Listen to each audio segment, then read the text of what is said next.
Hello everyone, my name is Simon Imperio. I am a 2XP tuber for anyone who's new here. Thank you for stopping by. Welcome. Good to see y'all here. Hope you're all doing well. And welcome to my Genshin Impact stream of the week. And I think the first stream of February. Alright, so as you can probably tell from the title, I guess the main goal of today is just to get word. Trying to get the Lantern Rite Festival done and over with before it ends, because we only got 3 days left to go. So I can't really do it next Tuesday. Which is why I had to replace the Digimon stream that I wanted to do today with Genshin. But yeah. Anyways, I see earlier in chat I see Quadra redeemed Hydrate, so thank you for that. I'll drink some water right now. And I also think Quadra's here in chat right now. All the Primos, get them all. I will. Still coughing, unfortunately, as you guys can probably already tell, but I think I'm getting slightly better than before. And as you can see here, I think I've gotten everything for the Lantern Rite login thing, except these. So, you know, there's that. But yeah. But without further ado, I think it's time to get back to the story. So let's go find Madame Ping and talk to her real quick. But yeah, I'm with you, Quadra. Pain. Lots and lots of pain right now, but what you gonna do?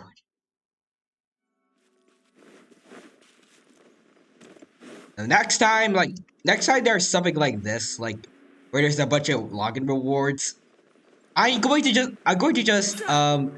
actually, as soon as I get a new phone, because I don't have one yet. When I get a new phone, I'm just gonna give myself like a dozen alarms that just say log into Genshin, just for the sake of getting the rewards. I think that's what I'm gonna do. Anyways, I see Cloud Retainer is also here. Sorry I had to skip do most of your dialogue before Cloud Retainer. Yeah, it's quite chaotic last time when I was trying to leave, trying to end stream and leave before the study room and everything closed. But yeah. Also, Quadra says, you still get a lot of primos from this event anyways. That is good.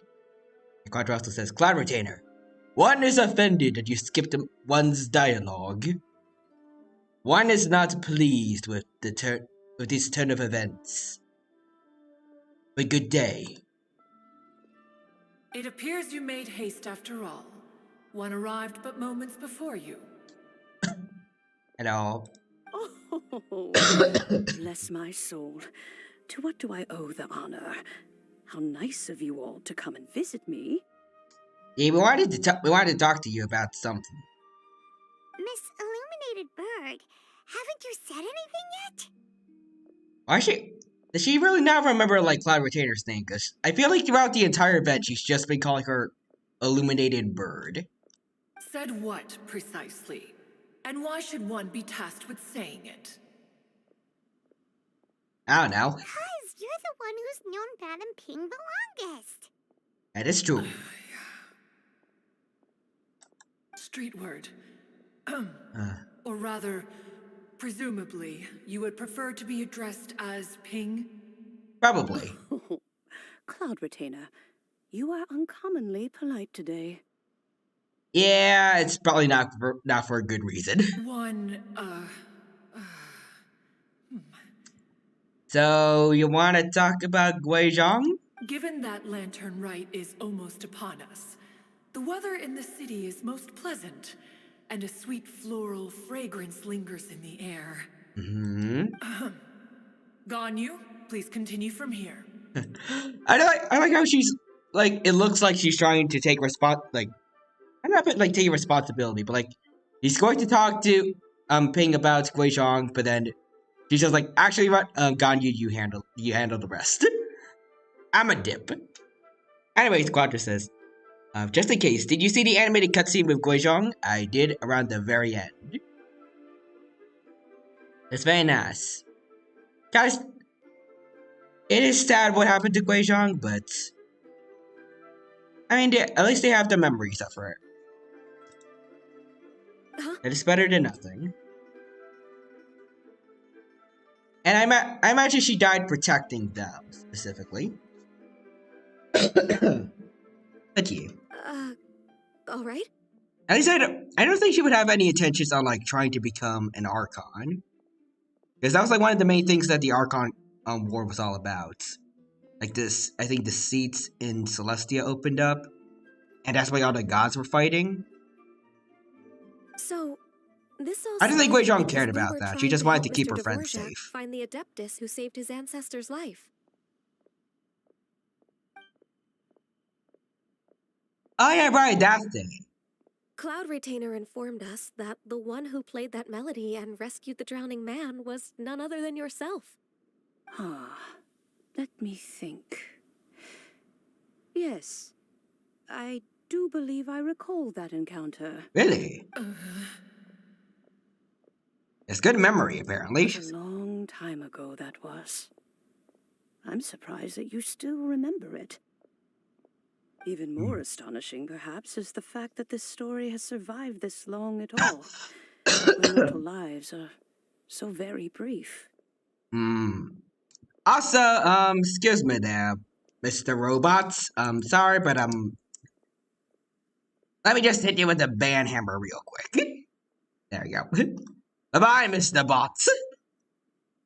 Anyways, Don Creep says, "Hi, buddy. Just dropping in, to lurk. I got some gaming to do myself. Alright, sounds good. And thank you for stopping by today, Don. Good to see you here. Hope you're doing well, and I hope you have a good time watching the stream while you are lurking and doing your own gaming. And I hope that your gaming goes well as well. And Quadra, yep, I agree with you. Big on bots! We don't take robots here, only dinos and dino friends. Robots are not friends of dinos except for a few exceptions. It Can't wait to appears save that my she has life, proven herself Lord. right once again. Who's she? Guizhong? We like to call her Guizhong. Yep. From the look in Cloud Retainer's eyes, I sense that she has already told you all about her. Yep. Albeit reluctantly, one might add. There is no harm done. After all, Lantern Rite's very purpose is to commemorate the heroes who gave their lives for Liyue. Although Guizhong did not live to see the splendid sights of today, she was as much a hero as any other. So, how has she proven herself right again exactly? I don't know. Once upon a time, she said to me that humans were a weak form of life that she wished to protect with her wisdom. Alright. But as she interacted more and more with them, her opinions on them began to change. She marveled at the beautiful complexity of their spirits, the sheer splendor of all they could accomplish through their hard work and intelligence. She told us that to underestimate human potential would be to make a grave mistake. I feel like that actually came into fruition nowadays, since, like, with Rex Lapis faking his death and everything. Liyue is pretty much just run by humans. Like, there's the Adepti, like, checking in every now and then to make sure Liyue's safe, but otherwise, Liyue is kind of in the same state that Conria was in before the whole Archon War thing, and Conria collapsing. With the smallest amount of guidance, enormous power can be unleashed in them. Also, Quadra says, did you see the one girl with glasses in the animated cutscene trying to be vague to be safe? If you're talking about, I think it was Cloud Retainer's, human form, yes, I did see it. It might have, if you're talking about Madame Ping's human form, I'm pretty sure she didn't have glasses, but I don't remember. I think I just remembered that she had blue hair. And also a spear. And a human who has reached their full potential may well be her equal. Someone who could have as much to teach an adeptus as to learn from them. She always had a way with words. That is true. I feel like all the gods kind of do, to some extent. That her mechanical accomplishments were judged superior to one's own was, one suspects, in large part due to her sheer eloquence. Speaking of mechanics, Cloud Retainer, do you still remember that potted plant mechanism? The one that the two of you gave me as a gift? Of course. Guizhong and one both put an immense amount of effort into that gift. It would be no overstatement to call it a testament to each of our individual technical genius. I also I gotta say, like, I want to see Collaborator in her actual, like, in her human form more often. Especially whenever she's, like, acting as an embarrassing mom to Ganyu and Shenhe. I think having her be a human would, I guess, have it seem more natural, I guess? I don't know. At least, like, in a pre-rendered cutscene, there's a lot you could do with the animations of their bodies. I don't know, As Guizhong once said, I feel like I just it want to takes see every Collaborator's blade of human grass form more. and every It just looks flower neat. to make a homeland. Also, Quadra says, yeah, as soon as I saw Collaborator's human form, I cried knowing she had to be added to the pull list. Yep. Even though she never will be. Probably. Maybe she will. But I'm not sure. See, my pull list right now is expansive. Nilu, Yalan, Shenhe, Dainsliff, and Cloud Retainer. If Cloud Retainer is going to be a playable character, I am going in on getting Cloud Retainer. I don't like the odds. Actually, you know, if one day they decide to bring in like just a bunch of dead characters from lore to be playable, but like plus characters that are still alive but may or may not be playable in the future, I'm gonna get Cloud Retainer, Guizhong, Young Madam Ping, and if I ever get them, like Zhang Li, all in one team. So it could be like the ancient Leeway team, basically. All the gods that were hanging out together before, pretty much all the gods that were hanging out together before the Archon War. Kind of like there are other gods there, but I think those were the four main gods that were really being focused on during the animated cutscene. It's like mostly like Guizhong arguing with Cloud Retainer and Madam Ping about like who's the best inventor and forcing Zhang Li to be their judge every time. Speaking of which, I wish we could see like more of that, like just their casual interactions. Even if it's just like a small anecdote, like a small animation on Genshin's YouTube page. I want to see like just something that could be like a little piece of their everyday life. Also, I forgot of Dottore. Copium for Dottore. God, if Guizhong is playable, yeah. I'm just going in on Guizhong. Because I love her design. And same thing for Young Madam Ping. Everyone in that animated cutscene looks amazing. And it sucks that their designs may never be playable. Or even be seen again. At least not for a long time. And the same thing goes for the designs of all the other Yakshas that were killed. I don't know if it was like during the Archon War, but like all of Zhao's friends are dead now. They all have really good designs, and we're never going to see them like really be utilized outside of that one event where everyone was trapped in the chasm. I feel like that's a waste.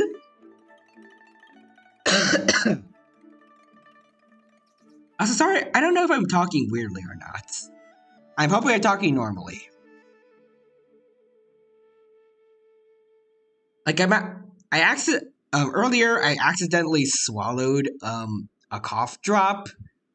Even though I'm pretty sure you're supposed to like let them stay in your mouth until like they fully dissolve. So I don't know if that was good. Okay, Quadra says you're fine. All right. Also, Quadra says my poor wallet. I mean that's just Genshin in general, so it's nothing too bad. Also, I honestly think we might get a story arc that's about flashback stories about characters where we place them in the quest, but to have them out like that, we have to pull.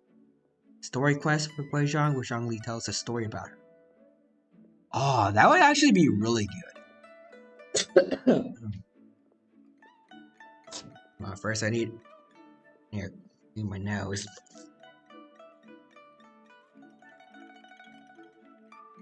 But like, the whole thing about like how we have teams in the game, I don't think it's necessarily canon.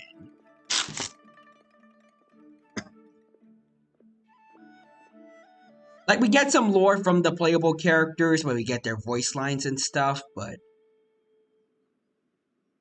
Like, the fact that we have teams, I don't think is canon, so... There's no reason we can't have playable characters that shouldn't be there according to lore. I'm pretty sure, Honkai Impact has plenty of dead characters that are still playable. So there's that. I've never played Honkai Impact myself, but I've heard rumors about it, like, based on YouTube comments and stuff like that, so I don't know if it's, like, if it's accurate or not, but I have... yeah. Yeah, teams aren't canon, canon-wise, Travelers, yeah, just soloing everything. Oh, my Quadras, as a Honkai player, I can confirm. My favorite character died. Dang. But it's good to know that, you know, it's not entirely out there for MiHoYo to to have dead characters be playable. Or at least have playable characters die, I guess. Depending on whichever came first. But either way, death doesn't mean they aren't playable. So there's maybe still hope for all the Signora mains out there. Maybe. Probably not.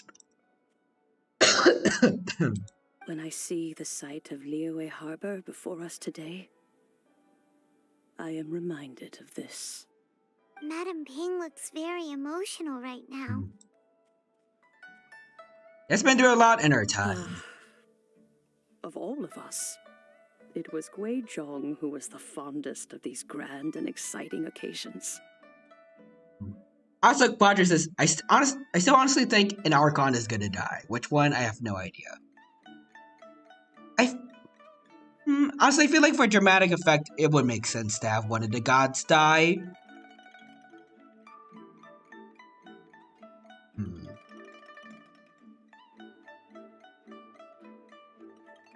I mean, I feel like well, actually, I was gonna say realistically is going to be like one who's lost their gnosis because they're not gonna have as much powers as the others, but I mean, they like all the Archons we've met so far don't have their gnosises anymore.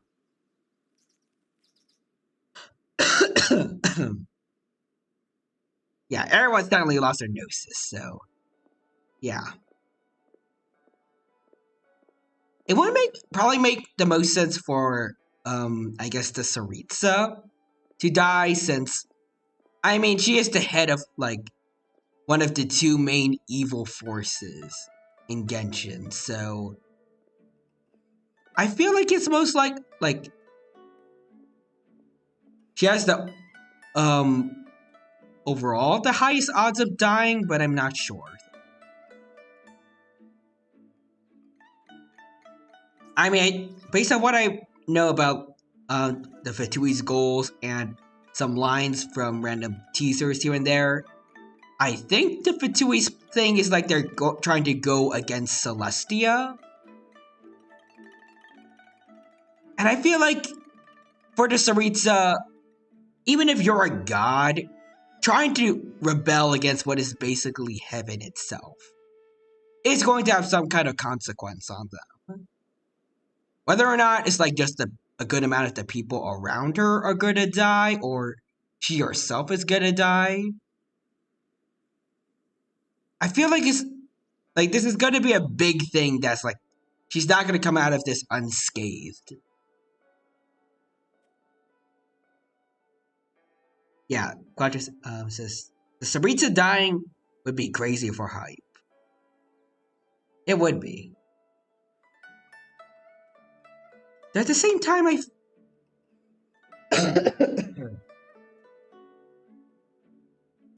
think if I remember correctly, I think some people have speculated, or maybe Zhongli outright said that her virtue used to be love.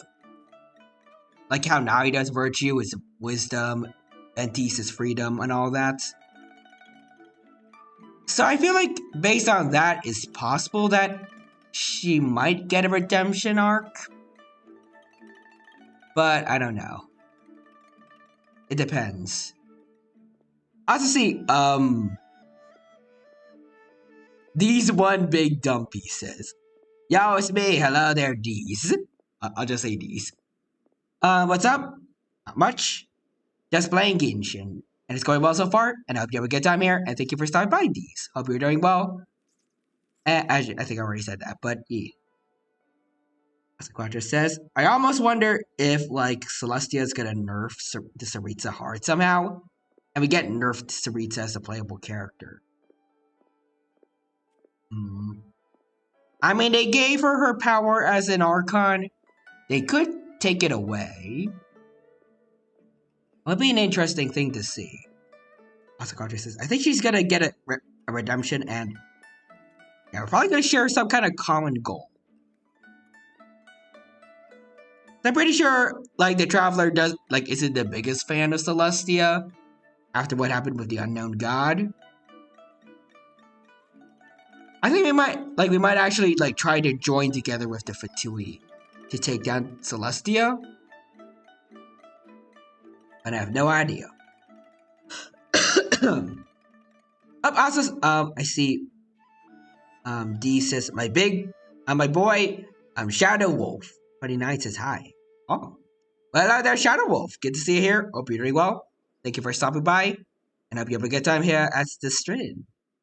And say thank you to John Rice, who just showed up. Hello there, John Rice. Welcome. Thank you for stopping by. It's good to see you here. Hope you're doing well. And hope you have a good time here at the Genshin Impact stream. Welcome.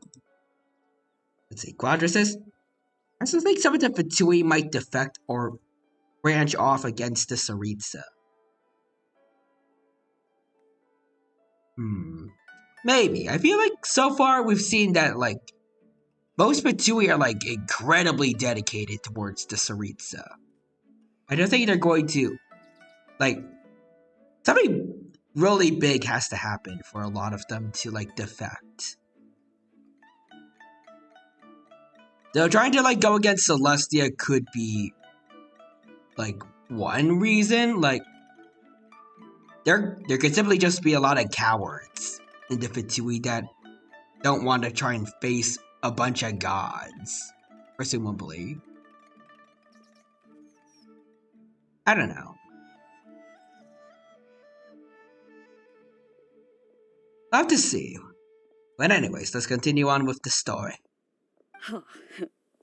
If she were still with us, I'm quite sure she would still be trying to best Cloud Retainer's finest works at every opportunity. Probably. Liyue Harbor is always filled with the sound of music at this time of the year. If she were here, one is certain that she would seek you out to discuss and debate the virtues of various melodies. Probably. Oh, Yeah. yeah, music! She did always like music. It's why she made the bells. We've been dying to ask. What was the melody that you played back then?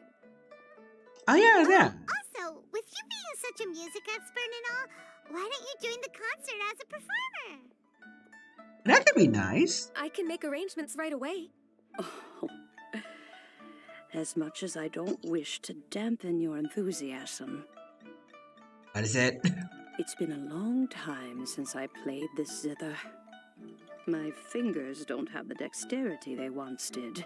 I mean, you're still an adeptus, right? Like, you could use your powers to make yourself younger if you wanted to, and go back to the old states if you want, right? I don't know how adepti powers work. I feel like that should be possible. Like, make yourself slightly younger if you want to do it. Also, John Rice says, facing a god is a pain. I mean, you know, it's not exactly a convenient thing to have to go through.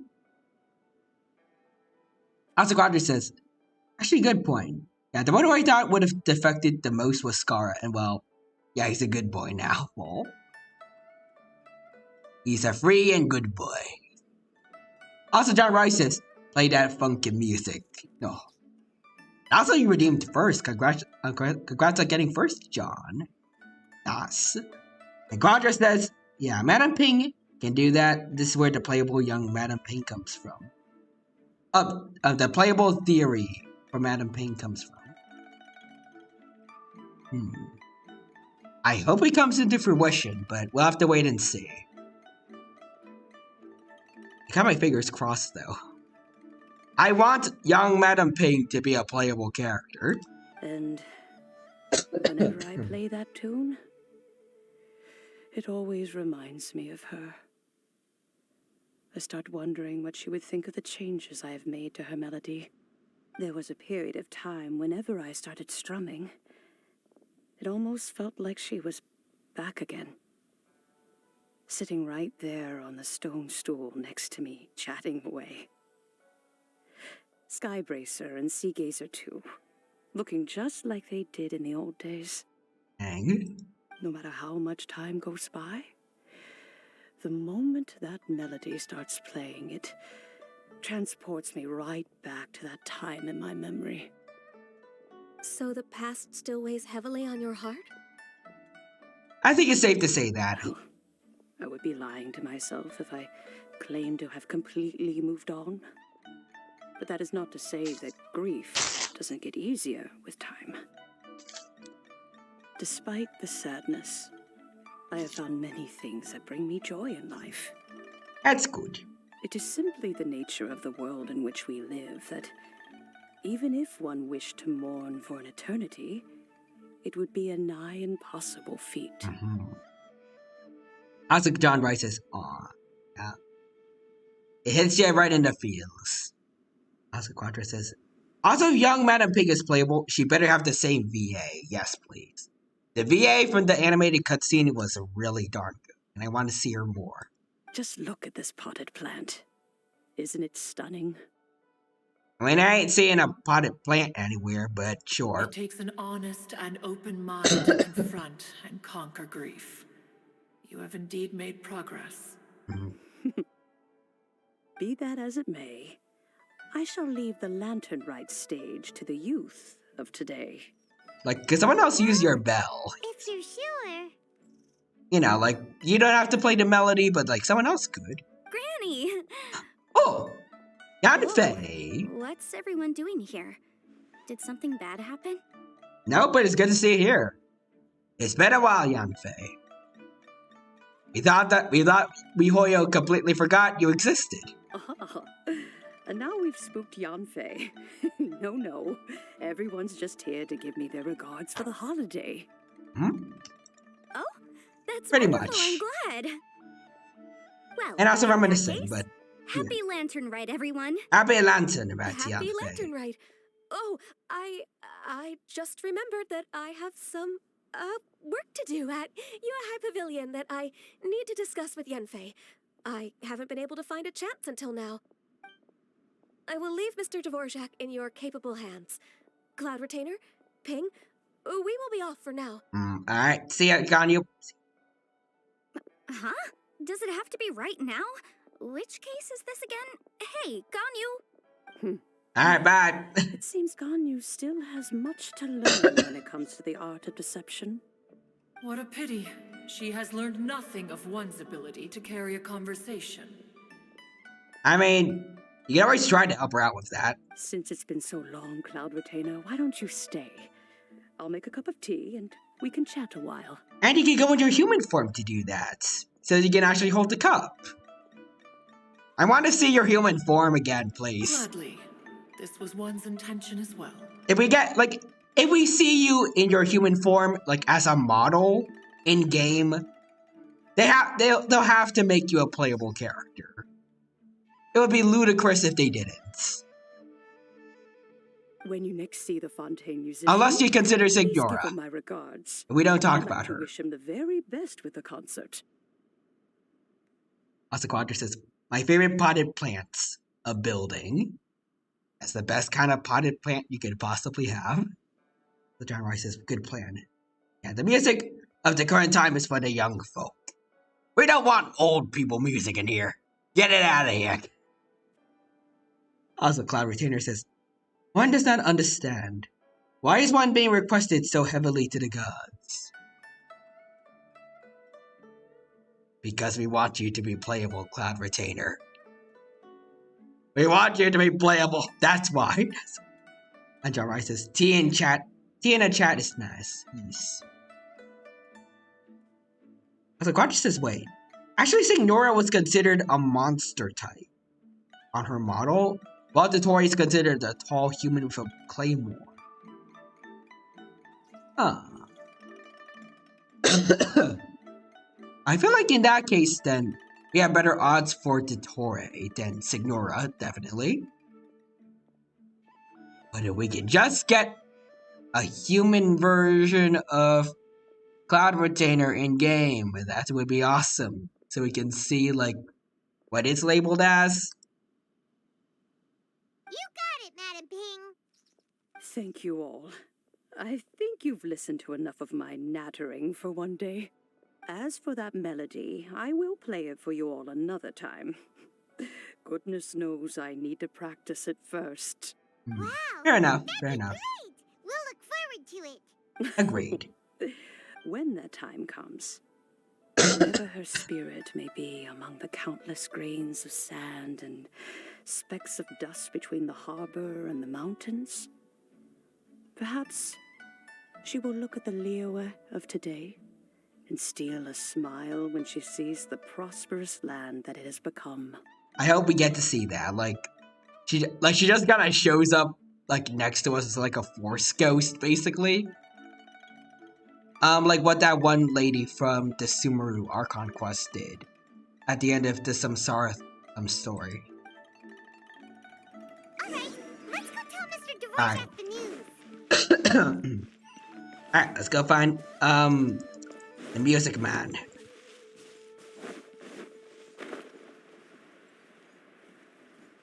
Let's see. So he's right around here. Let's see. Oh wait, hold on. Wait. I was gonna say, is that play? Yeah, that's a playable character next to us. Cause like, for a second, because like I don't know why I thought it was like just Ito standing there, but like look at it now, that's definitely catching. Mr. Dvorak! Hello. Also, I want to see some messages real quick. John rises now. We won't say no to the past music. I guess we could use old music if we have to. Also, Quadra says, I'll say if Cloud Retainer and Guizhong are released next Lantern Rites, RIP my wallets. Agreed. And also Madam Ping. if all of them become playable, then something good must have really happened to Hoyoverse. And they're like really giving the fans what they want for once. But we'll have to wait and see next Lantern, right? I hope it happens. And also John Rice says, use the fourth time and all. Okay. Bada bum bum bum bum bada bum. Bada bum bum bum bum bada bum. That's my attempt at using the force. Kuchi's here too! Thanks for helping set all of this up. Welcome back. Did everything go well? Everything indeed went pretty well, Catching. Thank you for asking. Really, really well. We found the person Mr. Dvorak was looking for. Yep. Are you serious? We have found it, the Adept's tie that we're looking for. I see. So the melody my ancestor heard was an Adeptus remembering her late friend? Yep. That certainly explains why it was such a powerful and poignant tune. Huh. That's a really interesting first reaction. Guess that comes with having a musical mind. I have to say, though, it's hard to believe that the fairy from the tale is now an elderly granny. I mean, it was from a long time ago, wasn't it? Oh, Paimon knows exactly what you mean. Normally, Adepti don't age at all. But Streetward Rambler, or Madam Ping as we know her, probably only became old because it's what she wanted for herself. Madam Ping possesses vast knowledge and great wisdom. Whatever physical form she may decide to take, her mind and wits are as sharp as they come. Also, John Rice says, Duel of Fates. Yes. And someone lost a hand. Imagine that, like, the guy from Fontaine is just, like, suddenly he feels like a sharp pain in his left arm and then he's missing a hand. Yep, Kuching summed it up perfectly. That's exactly what Paimon was trying to say. I think... yes. I must thank her in person. Well, I mean, if you want to, like, there's only one place she really hangs out at. Also, see, Quadra says, also, I really like Al Haytham, I do, but imagine how much the Genshin Impact fanbase would have exploded if our new character was Guizhong, Madam Ping, or Cloud Retainer. And then again, the internet kind of exploded with Yao Yao, so... I feel like it would have been better to have one of those characters be playable. I agree with you, Al Haytham is awesome, but, you know. The Sumeru Archon story was a while ago at this point. Like, he should have released his banner around that time. Like, while he was really in everyone's minds. Same thing with Dea. I mean, obviously there's gonna be a ton of people that still pull for her regardless, but like, I feel like with the hype having died down for the Sumeru story, like, I'm sure a good amount of people still remember Daya, but like, I feel like the hype and like people's memories of what she did in the Archon story is a lot less than how it would have been than if her banner was released while the Sumeru Archon story was still ongoing. She was, like, during that time, she was fresh in everyone's minds.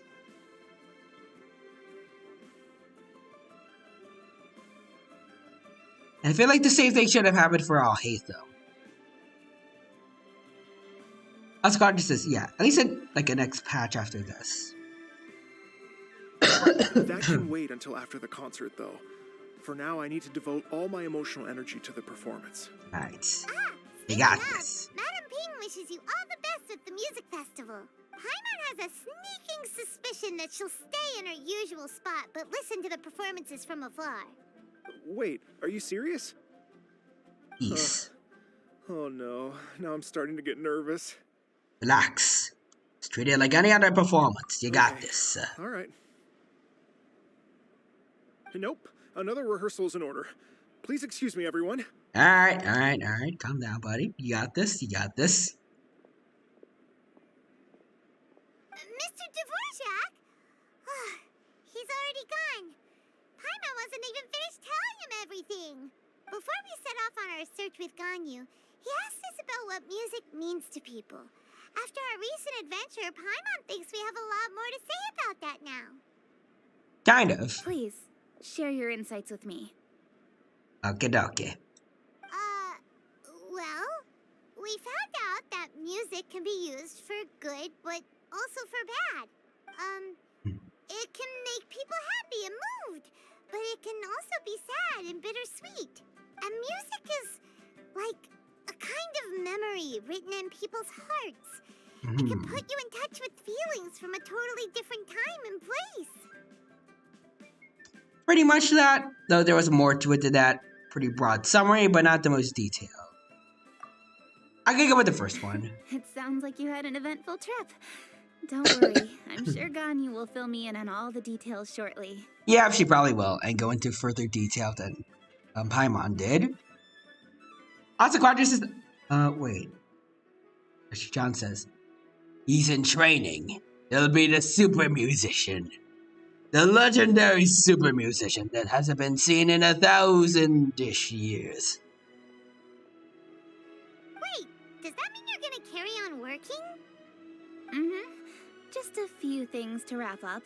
All the groundwork is done. As long as everyone enjoys the festival activities, all our efforts are worthwhile. Alright, happy Happy lantern. lantern rite to you as well.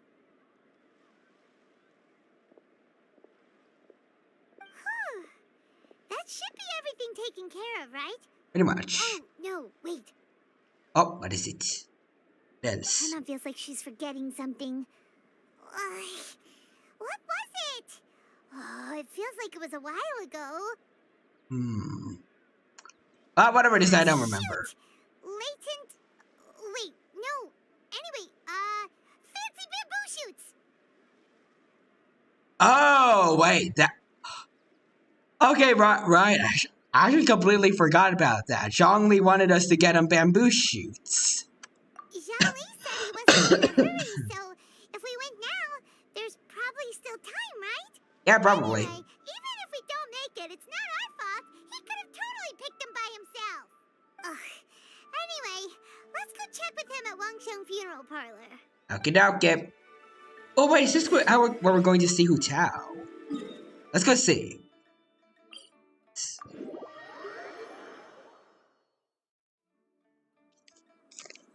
Alright. Right over there. No time to lose.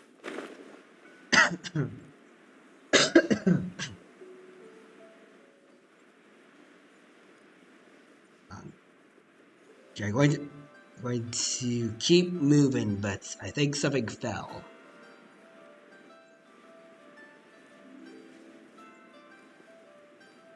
Alright, there we go.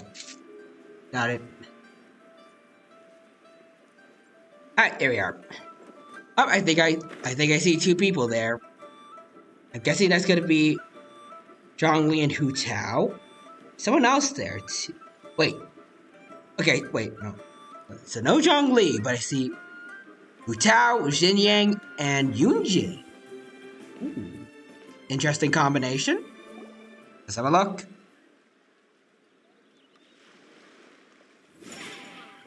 Ooh, nice. Are they rehearsing?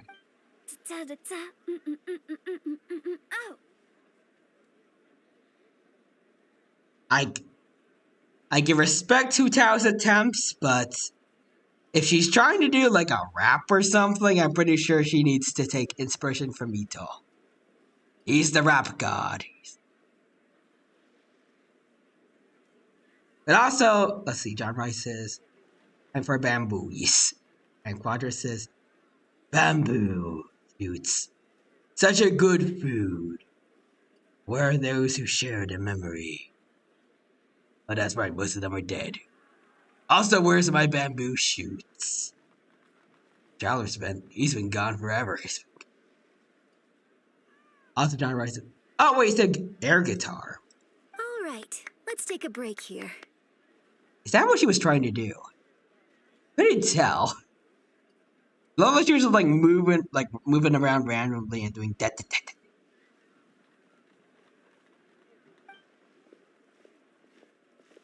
I was kind of look surprised who that it is. Junjin wasn't Are part of you it. here to hang out with everyone's favorite funeral director? Yes.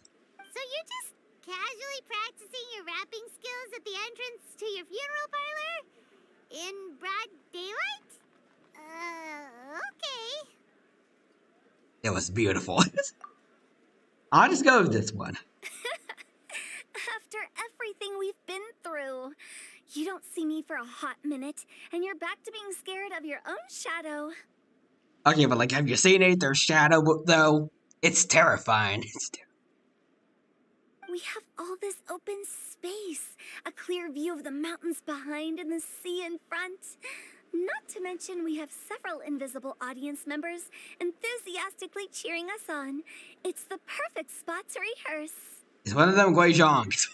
Invisible audience members? Gotta say, it took me a few days to get used to Director Who's way of talking. I can imagine so. Xinyan was pretty spooked too when she first got here. Just like when she sees a frog, but a giant frog with sharp teeth. What kind of frogs are in Teyvat? Come on, knock it off. What's wrong? I've never seen someone look so confused before. Well, don't worry, because Director Who's here to explain it all. Alrighty. Explain away, please. There once was a Fontaine musician who went around town on a mission. He came door to door for his iridescence tour, looking for acts to audition. Alright, I like the rhymes. With my words, Xinyan's chorus, and Yunjin as our mentor, we'll take the stage by storm with flames roaring and the whole audience calling for more.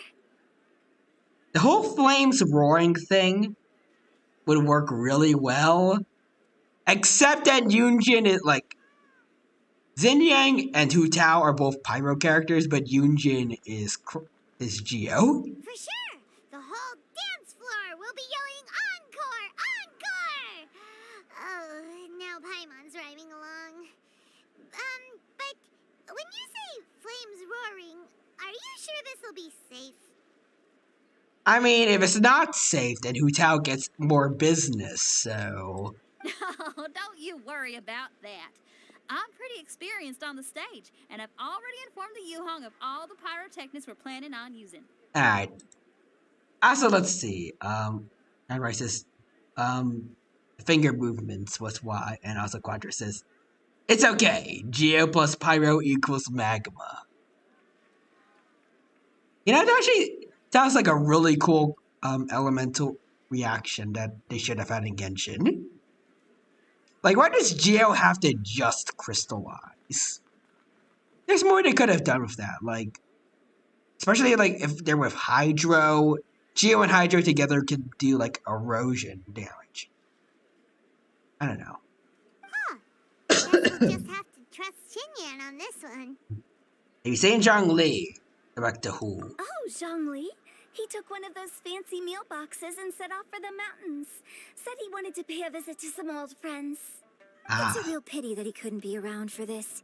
As well as being a true connoisseur of traditional art forms, he's able to appreciate Xinyan's performances too. Yeah, that's right. Matter of fact, he was the one who first invited me to perform here. To tell the truth, though, I never thought I'd really find myself rehearsing here one day. Well, now you know. The Wangsheng Funeral Parlor is a great location. All of you are always welcome to come and hang out here, especially if you're in the mood to try something new. Just don't be here when, like, you know, cadavers are being delivered here. I can speak That to puts a little Hu damper into Tao hanging is out always full of fun thing. surprises. And jump scares. Actually, Xinyan, I have some lyric ideas for your part. Do you want to go through them together? Oh, sure thing. I'm all ears. Oh, Traveler and Paimon, I believe Zhongli was heading to Mount Hulao, so make sure you're hiking up the right hill. Alright, thank you. I also just realized that mountain's name is almost the same as yours. When you see That's Zhongli, mine is a please space pass and on another this rock. message to him. It's up to him whether he wants to support us at the performance tonight, but I expect him to make time for the upcoming banquet we're planning. No excuses. Alright, I'll keep that in He mind. should join us too. It'll be a riot. If there's one thing I've learned from being a funeral director, it's how to throw a party. Alright. Let's go to Mount Hulao, but I want to see them talk Okay, first. everyone. I think that's a long enough break. Let's take it from the top, shall we? Ugh, Miss Eunice, such a strict mentor. These breaks aren't even long enough to have a sip of tea. Well, you were desperate to get involved, and this is what it takes. If I gave you half the chance, you'd be sipping tea till nightfall. Hey, how about I treat us all to some late night snacks once we're done? Hutao, what you craving? How about some stir-fried filet with a side of crab roe tofu? Ooh, that's good. Where are we gonna find crab roe tofu so late at night? In Yang's place, probably? We could always just go pester masterful Chef Zhongling. Yep. Now I'm hungry. All right, let's knock this out and then go grab some food. Alright, you guys have fun with that. Let's head over to the mountains. Also see some messages. Quattro says, seriously, MiHoYo, buff Geo. Yeah, they need to buff. Geo's gotten very little love in recent times, in my opinion. I don't even remember the last time they had a new Geo character. I wonder what that the was rest released. of the Harbingers are up to. Plotting and... But yeah, also Quattro says, Hutao, I own that mountain. Honestly, I wouldn't be surprised if she did. And then changed the name slightly. Just so that... maybe just to make it look a little less obvious it was her name. Ever grander scale, no doubt.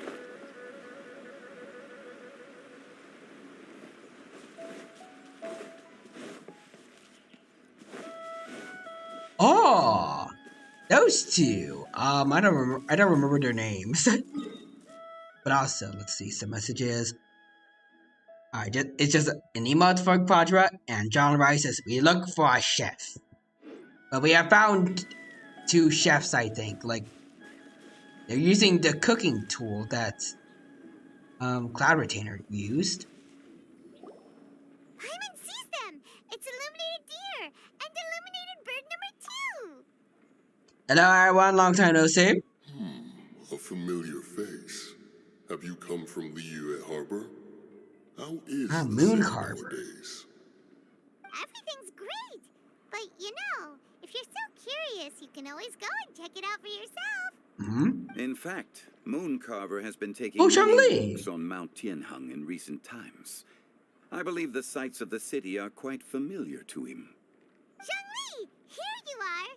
We've brought the bamboo shoots you wanted. Impeccable timing.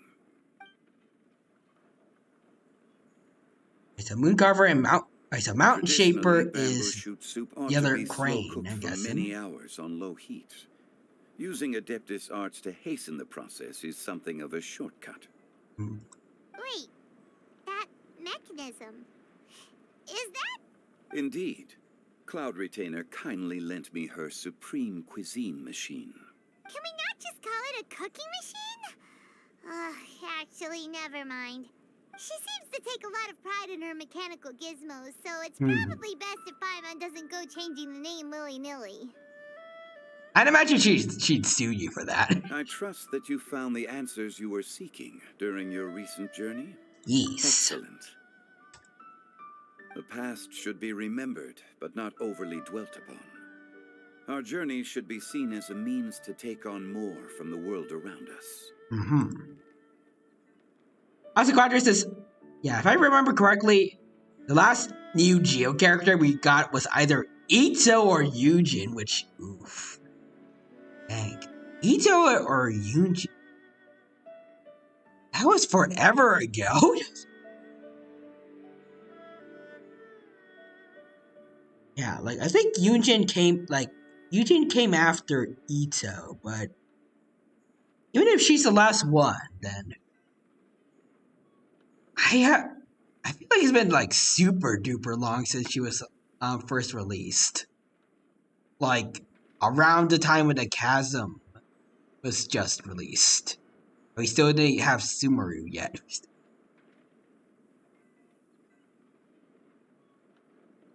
Also, John Rice is wait, it's a stove or an oven?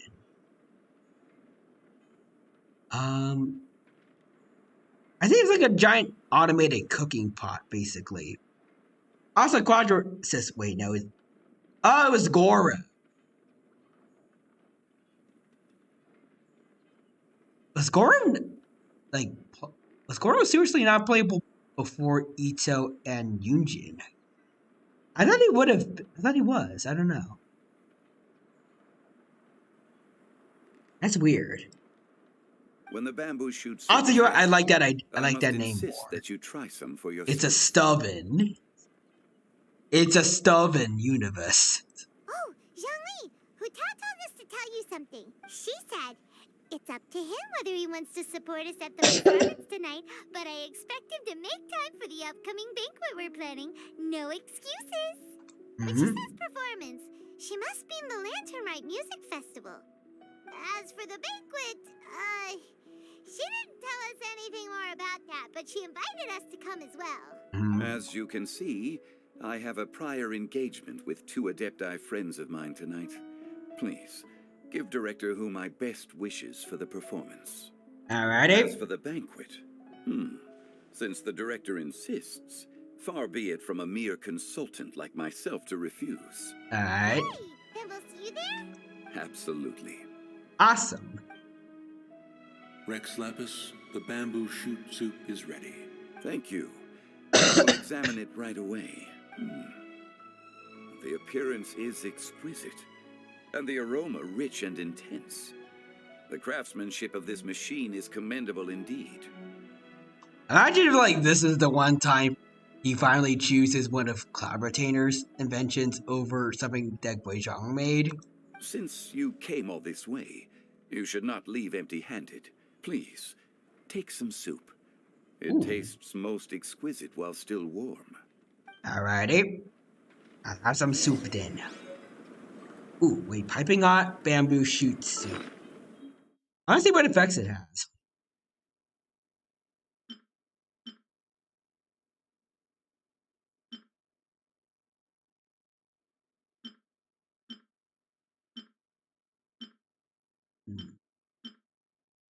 Where is this? There's the food. Like the new food. The extravagant slumbers. Huh. I don't see it.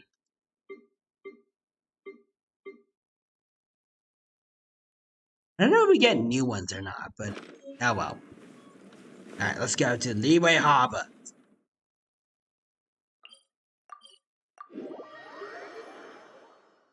Also, let's see some messages. Quadra says, actually, one yay for soup. Indeed, John. Soup is good. Also, Quadra says, really hope that they buff Geo like they did for Electro. Hope so too. Also, extravagant slumber is totally a Layla made food. If we didn't keep moving, we'd freeze to death. Literally. Yeah, that sounds like something she'd make. Like, her whole thing is just sleep. Oh! We ran a cutscene! I'm honored to be here on the Iridescence Tour stage. All right, without further ado, I'm Xinyan, this is Hitao, and this is a little something called... Oh! The Blaze Lilies!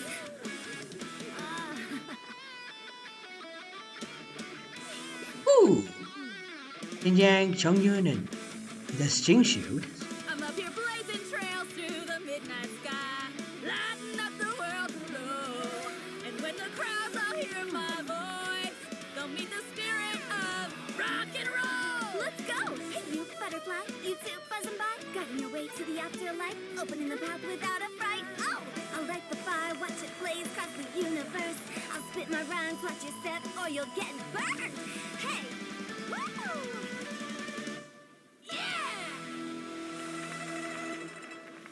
I think that's cute. Oh! Oh, Beidou! Catching in Ningguang. With another year behind us, Oh, yeah, I think we deserve a celebration of our own. My treat. Interested?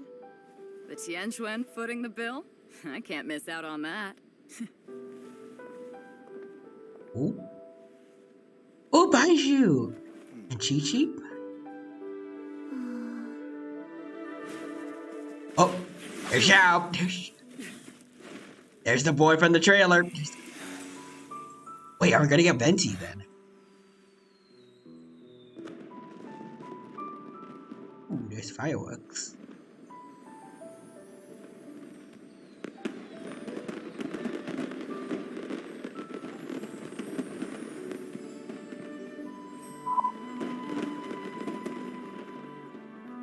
Ah, it's the Music Man. Ah, there's Yao Yao. I think I saw Yang Fei with yeah, there they are. Yang Fei, I'm pretty sure Gandhi was yeah, there she is. And there's Ping.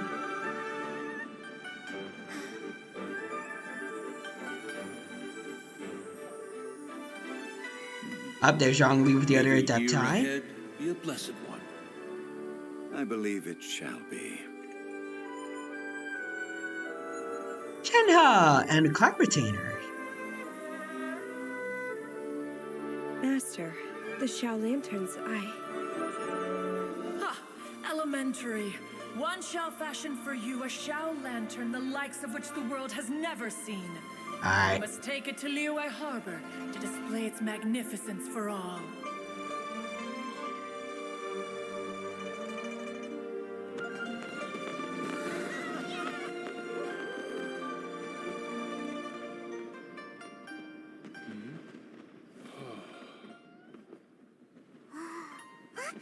Listen, there must be Madame Ping. Oh.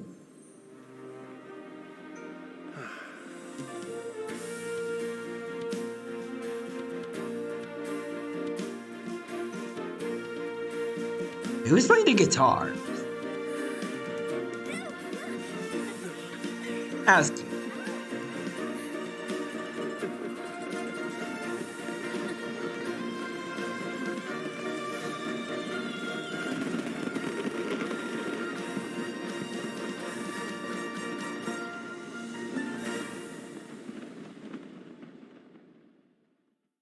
I swear, these pre-rendered cutscenes are seriously the best. Wow, so lively. This is how a festival should be. Seriously, I can't put it into words. Like every single time there's a pre-rendered cutscene like those, in these kind of events, Hoyoverse just pulls out all the stops to just make it breathtaking. Also, I wanted to like just a few other things. Admittedly, throughout the whole thing, I was like, I had my eyes open trying to look for the guards for the Fatui's Bank that's around here. Because they have, like, if you pay attention to their lore, they have something of a budding romance going on. And usually, like, every Lantern Rite, at least, like, in some of the cutscenes, usually, you'll get to see, like, them cameoing, with them hanging out together here. And I was hoping to see if they would show up again.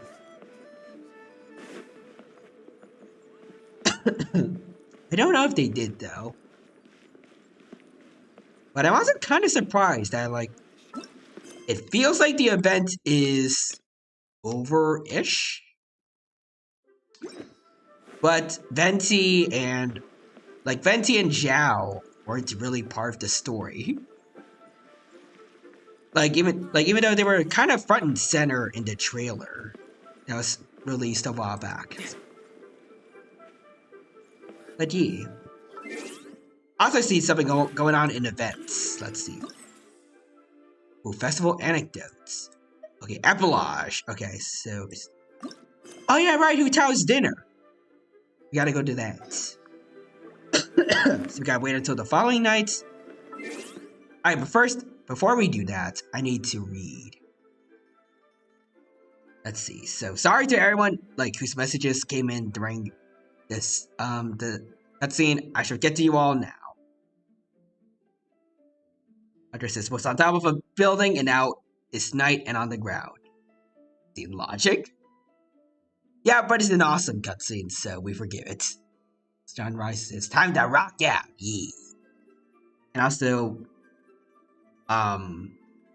Blue Scent Umbreon is here in chat. Hello there, Blue Scent Umbreon. Welcome. Thank you for stopping by the stream. Good to see you here. Hope you're doing well, and hope you have a good time here at the stream. I think I did it back. We're doing well. Hope you're having a good day, and hope you have a good time here at the Genshin Impact stream. And sorry about McAlpin. The dino is still a little bit sick. And has been for several weeks now, I think. I don't know why my coughs are still going on. I'm really hoping it's just seasonal allergies. Because if it's not that, it has to be something pretty bad for it to be still going on. At least that's my only explanation. But Roger says, I know a fun fact. Hu Tao's singing literally caused Genshin's Twitter to explode. In a bad way. What? Now, I want to know the juicy details. Also, Quadra says, I'm not T-posing Zhao lanterns. Disappointing. Maybe next time they'll get it right. Also, the Bai Shen won't see you for another year. Yep. Unless she gets a rerun at some point in the future. Also, yeah, Ganyu's my favorite, but Hu Tao is up there for me. Yeah. Too many names to keep up with. It's okay. There's a lot of Genshin characters, but you know, in due time, if you play the game enough, you should memorize a good portion of their names, like I do, mate. Also, Quadri says, oh yeah, the Fatui... Wait, oh, the Fatui guards aren't here, dang. I was thinking, like, I was just blind and missed them. Man, that sucks. Just a tiny bit left. Yes, and John Rice says, we had the song, fireworks, and all that's left is a big meal. I get better, thank you. Lucia and Umbreon says, oh no, had the vid for the last few weeks? I thought I did, at least like, in January during my winter break.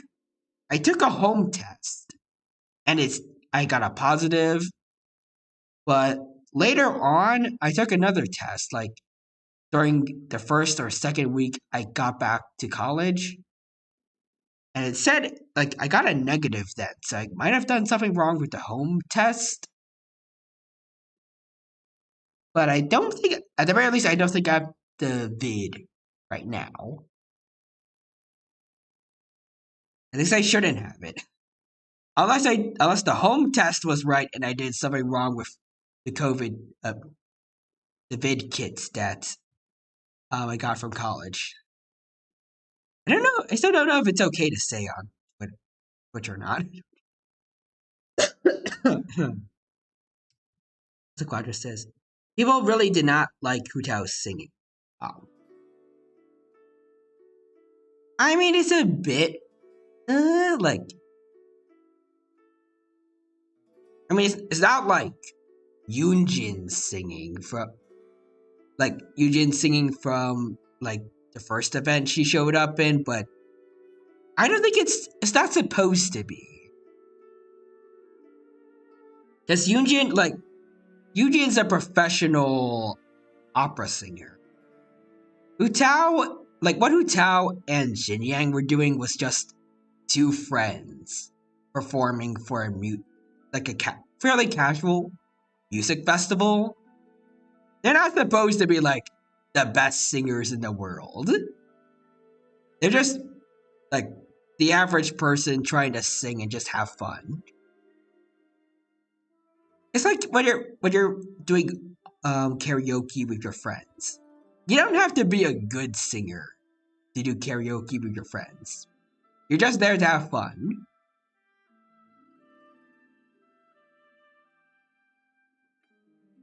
Also, let's see. I personally liked it too, but apparently a lot of people didn't.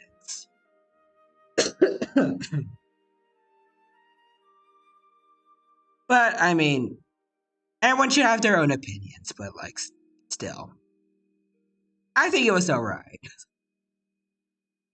I mean, sure, if like I was there, like I don't know about that, but like if me and Hu Tao were at like a karaoke bar, maybe I would say it was bad, but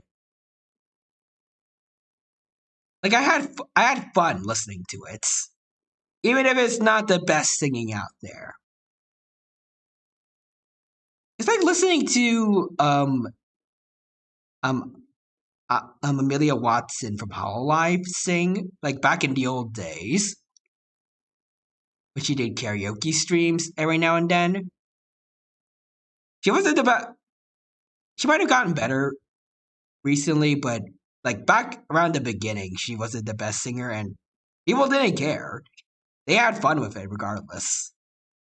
I feel like that's the kind of mentality they should have for this. Like you don't have to be good at singing to have a good time.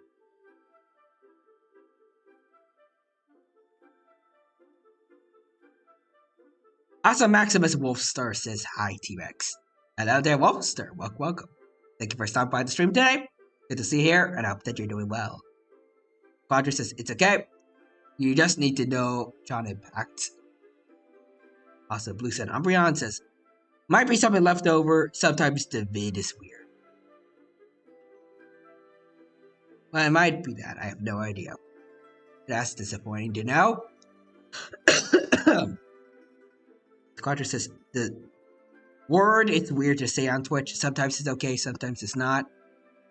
I'm going to try and refrain from saying it, at least, like, just to be safe. Quadra says, yeah, exactly, yeah. It's supposed to be amateur and for fun. Yeah, they're not professionals. I mean, she's the director of a funeral parlor. That doesn't really give people much opportunities for singing.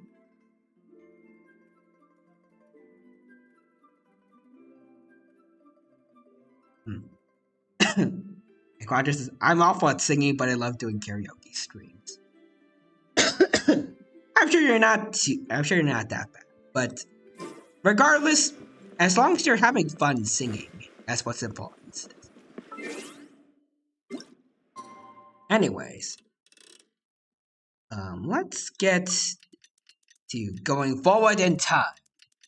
And John writes, yeah, I agree. Sing with all your hearts, whenever you want to.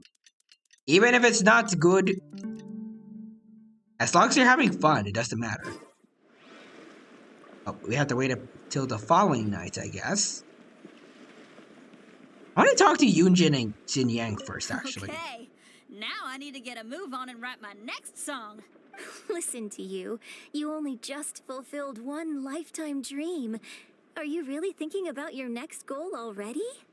I mean, hey, some people just like, they just gotta keep the ball rolling. Don't try to tell me you ain't the same way. I bet you've already thought up a name for your next opera, haven't you?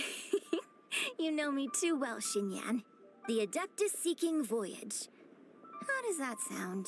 Oh, man! Yeah, I can already picture it. I've also got just the finishing line for it. I'll close with, and the celestial melody echoed through the clouds forevermore. I also gotta say, like, I guess it makes sense with, it's kind of cool also, like, seeing the two pyro, girls together. But I was also kind of shocked, well, like, I don't say, like, really shocked, but, like, it makes it sound more intense, but I was kind of surprised that, Yunjin wasn't performing with them.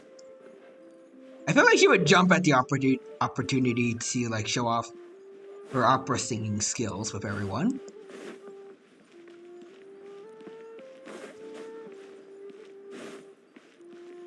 I don't know. No time to lose. But anyways, let's go to tomorrow. Also, Quadra says, now if the Vorax music was not good, that would have been weird. Yeah. Like, the guy in charge of like, orchestrating a musical tour, like a worldwide known one, not being good at music, that would be very odd. Time for us to join Hu Tao Yep. Alright. And we'll be meeting at Shinra Kiosk. It's the place with a really long Like, wait. especially since one of the best things Genshin has that everyone can agree on, it's music. So if the music was bad for this event, that people would be in an uproar. And understandably so. But it was great. Like, again, I don't know if Hu Tao's singing I would consider to be that good, but you know, it's supposed to represent the kind of singing you'd hear from two friends. Like just singing together and having fun. So I say it works pretty well. At most you can, like at the very least you could compare it to like, I guess, like those shows, like those talent shows. Where just like a group of teenage girls are singing a song really badly. I don't know. Forgot the name. It's like America's Got Talent. Oh, so that's how it is. Thanks for the suggestions, Mr. Zhongli. I have them all noted down. I said there's Xiangling, there's Chongyun, Jingshu, and Zhongli.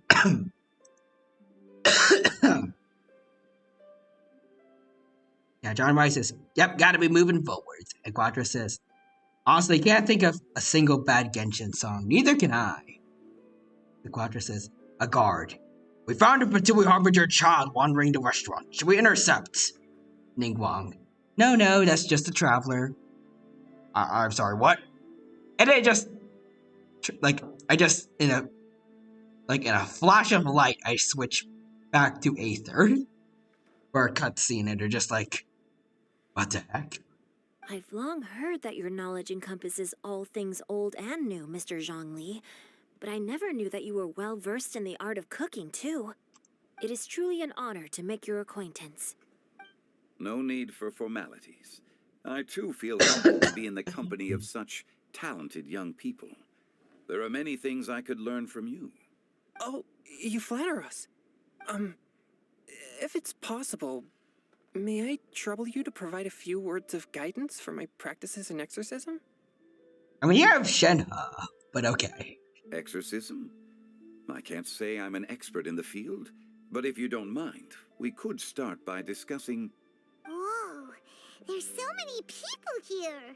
There's 4. All we knew was that Hu Tao invited Zhongli over. Paimon never thought we'd be meeting so many old friends.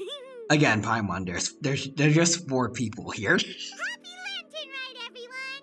Happy Lantern Rats! Likewise. Please take a seat. Alrighty. Happy Lantern Rite! Are you having fun? Yes, I've become musically cultured. I am a man of culture, Zhongling. Me too. I've been I've reborn. seen Xinyan perform before, but this is the first time I've watched something like this. I heard that the audience loved it too, and she's been receiving quite a lot of performance invitations lately. She's more busy than ever, and Yoonjin's gonna help her. Nice. Also, let's see. Quadra says, Chongyun might be shy asking Shenhe due to being his auntie. I feel like the fact that they're the only family each other has left would make them a little more inclined to try and spend time together, but still. Also, John Rice says meal isn't that big pie. Just letting you know, for time reasons, after this cutscene, story will be done.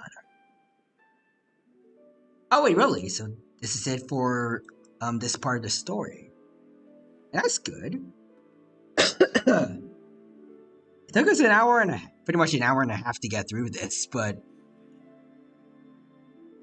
I'm good. And then we have a bunch of other mini stories to get to, I think, based on what I saw before.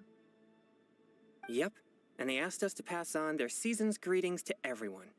They hope we'll have a wonderful gathering. the performance was spectacular indeed. However, it gave Xiangling a huge burst of inspiration, which in turn gave us a bit of a headache. How so? Us? Did Xiangling ask you to try out her dishes too? Probably. That, my friend, is beside the point. Watching you eat was enough for me. Come to think of it, I probably shouldn't have burdened Chongyun with eating my share too. Jingju, you don't sound like the best friend to Chongyun. Xiangling came up with a new recipe? Let Paimon try! See? Someone here knows how to encourage people. Thanks, Paimon. Oh, and I have to thank Mr. Zhongli, too. He gave me lots of useful pointers that really drove it home for me. He is really good at like giving out advice. Oh, so that's what you were talking about before we arrived. Yes. Since we'll be dining together, the topic of our conversation naturally revolved around cooking. Also, after 2 cutscenes. Also, fun fact, Shinshu and Bennett are done by the same VA. Honestly, thinking about it now, it does make sense. I am surprised, but still. Like, they have similar voices, but I don't know, I feel like I've had similar like ideas about like how certain characters sound similar, but it turns out they're not voiced by the same people. Like I think I mentioned Dory and Mia before sounding similar, but they don't have the same VAs. That is still surprising to me. Also, John Rice says, it happened with a good meal. Best way to end off any story. Xiangling's ideas are truly unconventional. Her choices in both ingredients and spices are comparable to a melody dancing on the tongue. My suggestions were nothing more than the icing on the cake.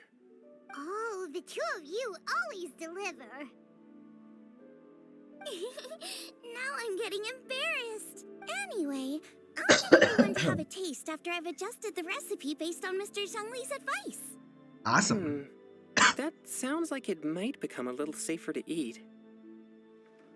I'm pretty sure, like, Xiangling's thing is that she is, like, a very well-known good chef, right? Like, why? I don't know, I feel like it's odd that they're always a bit concerned when she asks them to taste test food for them. Sure, there's the fact that sometimes she uses slimes in her cooking, but I don't know. Like, if it's a famous gourmet chef that's doing the cooking, I feel like I would be inclined to give them, like, the benefit of the doubt. Asaquadra says, if you're a 4-star in Genshin and are voiced by Christina V, you're a broken character. Apparently so. It's both Shinju and Bennett are, like, really popular 4-star support characters, right? Like Shinju with the water swords and Bennett with, like, the fire circle thing. Also, John Rice is their king. It might be. Also, yeah, Xiangling's a great chef, but with unorthodox methods that might not seem appealing. And yeah, both of them are. Like, back to what you said before. Like, it's unorthodox, but she's a great chef. You'd have, like, I feel like you should be more inclined to trust her. Like, I guess a little bit of doubt makes sense, but, like, I don't think she would be considered a good chef if she was just throwing around a bunch of random garbage together. Like, she shouldn't... I'm pretty sure they would have to imagine, like, she knows what she's doing when she's experimenting with certain ingredients. I don't know. How about I sample the dishes next time? I mean, apparently you made Chongyun eat both, like, his share and yours, so it's only fair. So. Speaking of eating, Paimon feels like we're missing someone. I mean, there's Hu Tao, who is supposed, like, she's the one who organized the whole thing. Oh, Hu Tao was the one who invited us, but she's not here. And where's Guoba? Oh, yeah.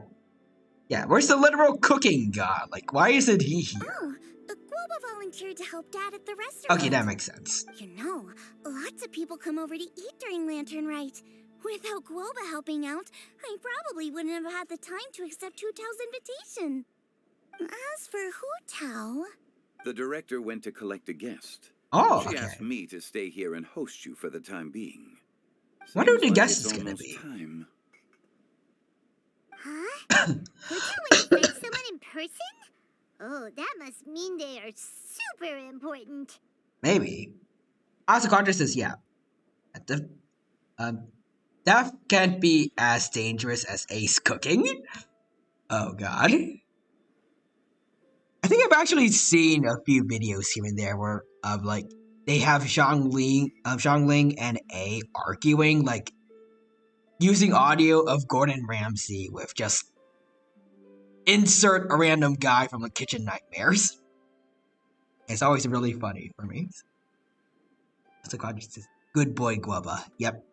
Guaba is best boy. Well, one of the best boys. There's a lot of good boys. Could it be Kuching? Ningguang? Or Captain Beto? Ooh, that could be cool. She didn't clarify. And as her subordinate, I couldn't just pry into the details, could I? Fair enough. Oh, the door opened.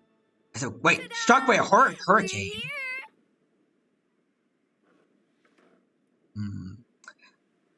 I might be assuming things, but I'm wondering if that's a hint as to who it may be. Hurricane, okay. Or it could just be Hu Tao like bursting through the door. Which is probably more likely, but still. Hello, Hu Tao. We're not late to the party, right? Nope. Right? Good thing the Conqueror of Oh. Demons and I are both as swift as the Ciao. wind. And whoosh, we made it just in time. Is he the guest? Well, I mean, he is Animo, so it makes sense for, like, I guess I was kind of right with the hurricane thing foreshadowing it, but I don't know. I mean, now that I think about it, he's had like very little part of the story outside of, I think, saving us when we were trying to like pretend to drown to lure out the Adepti. And also, like, one scene where he's destroying ruined guards during the last pre-rendered cutscene. So I guess it's nice to have him here. I mean, what?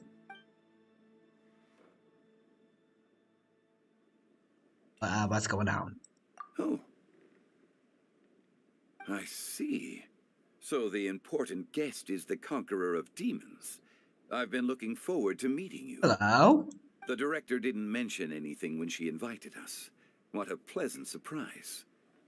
Gathered here with us tonight are not only young and accomplished individuals, but also the protector of Leo's peace, Adeptus Alatus. To convene here with all of you is indeed a great honor. Wait, what?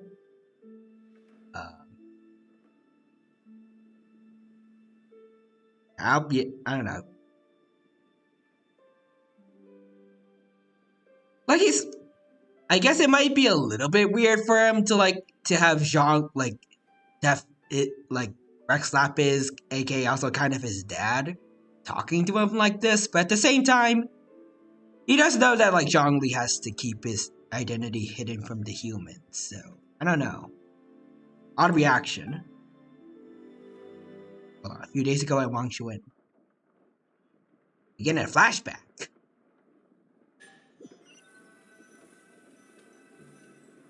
It's almost Lantern Rite. Oh. Yet you took all the trouble coming here. The director has a way of making it difficult to decline. Rex Lapis, may I ask what troubles you? Also, wait. Quatris, we still haven't seen Venti either from the trailer. That's a good point. Like, that's what I was anticipating was going to show up. Like at the door, just because of like the whole hurricane thing before. Like, door opened as if it was blown away by a hurricane. For a second, I thought it was gonna be like Venti making like the most dramatic entrance ever, but apparently not. Also, Quatris is Zhongli. Hello, person I do not know. Xiao says like, the heck? The director asked me to buy sesame oil in preparation for the celebrations. Then why would you come all the way to Wangshu Inn? I had a pleasant chat with Chef Yen Xiao and received some spices from him. And, see? Here's some matsutake and a portion of ham. What about the sesame oil? It's a shame. I couldn't find the kind the director was looking for.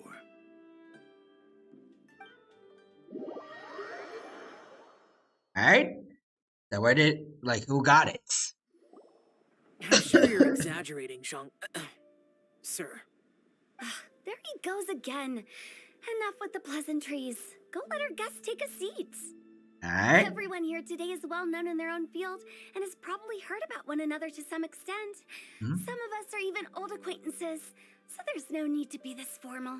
I heard that the Conqueror of Demons and the Traveler are pretty close, no? We're pretty old friends, one must say. Great. I can't You two word. sit together. Okay. You should take a seat too, Director. Oh, finally remembered me? I When we mean, arrived just you know, now, you are his the boss. host at Shinue Kiosk told me our dishes are almost ready. Perfect timing.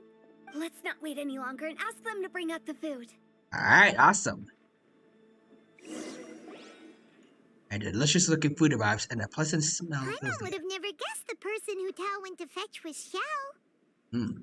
Oh, that's also the first I've heard of the Traveler and Paimon being friends with the Conqueror of Demons. Yeah, we did. I don't know why we never told you that, but yeah. You know Xiao Chu? Knowing is a bit of an overstatement. I've always looked up to him. I mean, his name is literally, like, his title is Conqueror of Demons, and you're an exorcist. It makes sense. You might not know this, Paimon, but we exorcists have worked in close collaboration with the Conqueror of Demons for many generations, dispelling evil together, both in the open and from the shadows. Makes sense. Also, Roger says, Zhangli, Xiao, this is something a god needs help with. What is it? Anything, Rex Lapis. I need sesame oil. I'm sorry, what?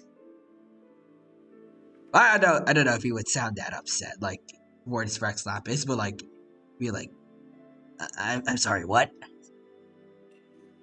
Sir, I'm busy killing a bunch of hilly churls and building up karma in my body, which could turn me evil at any moment.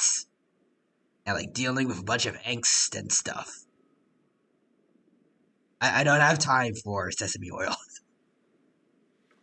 Hard to imagine that thanks to Hu Tao, I've finally gotten the chance to meet him. Conqueror of Demons, I'm honored to make your acquaintance. It's funny, like, the kind of things that having connections will get you. Likewise. It is a great honor indeed to have a chance to meet the legendary Conqueror of Demons. Changyun has brought that name up quite a few times in the past. I remember you mentioning wanting him to understand the importance of exorcists. What? We knew each other too. Oh yeah, right. Like I think she makes like tofu for him. He helped try my dishes during the master. Oh yeah, that. I didn't think we'd have the chance to meet again. Happy Lantern Rite. No anecdote, however, compares to meeting you in person.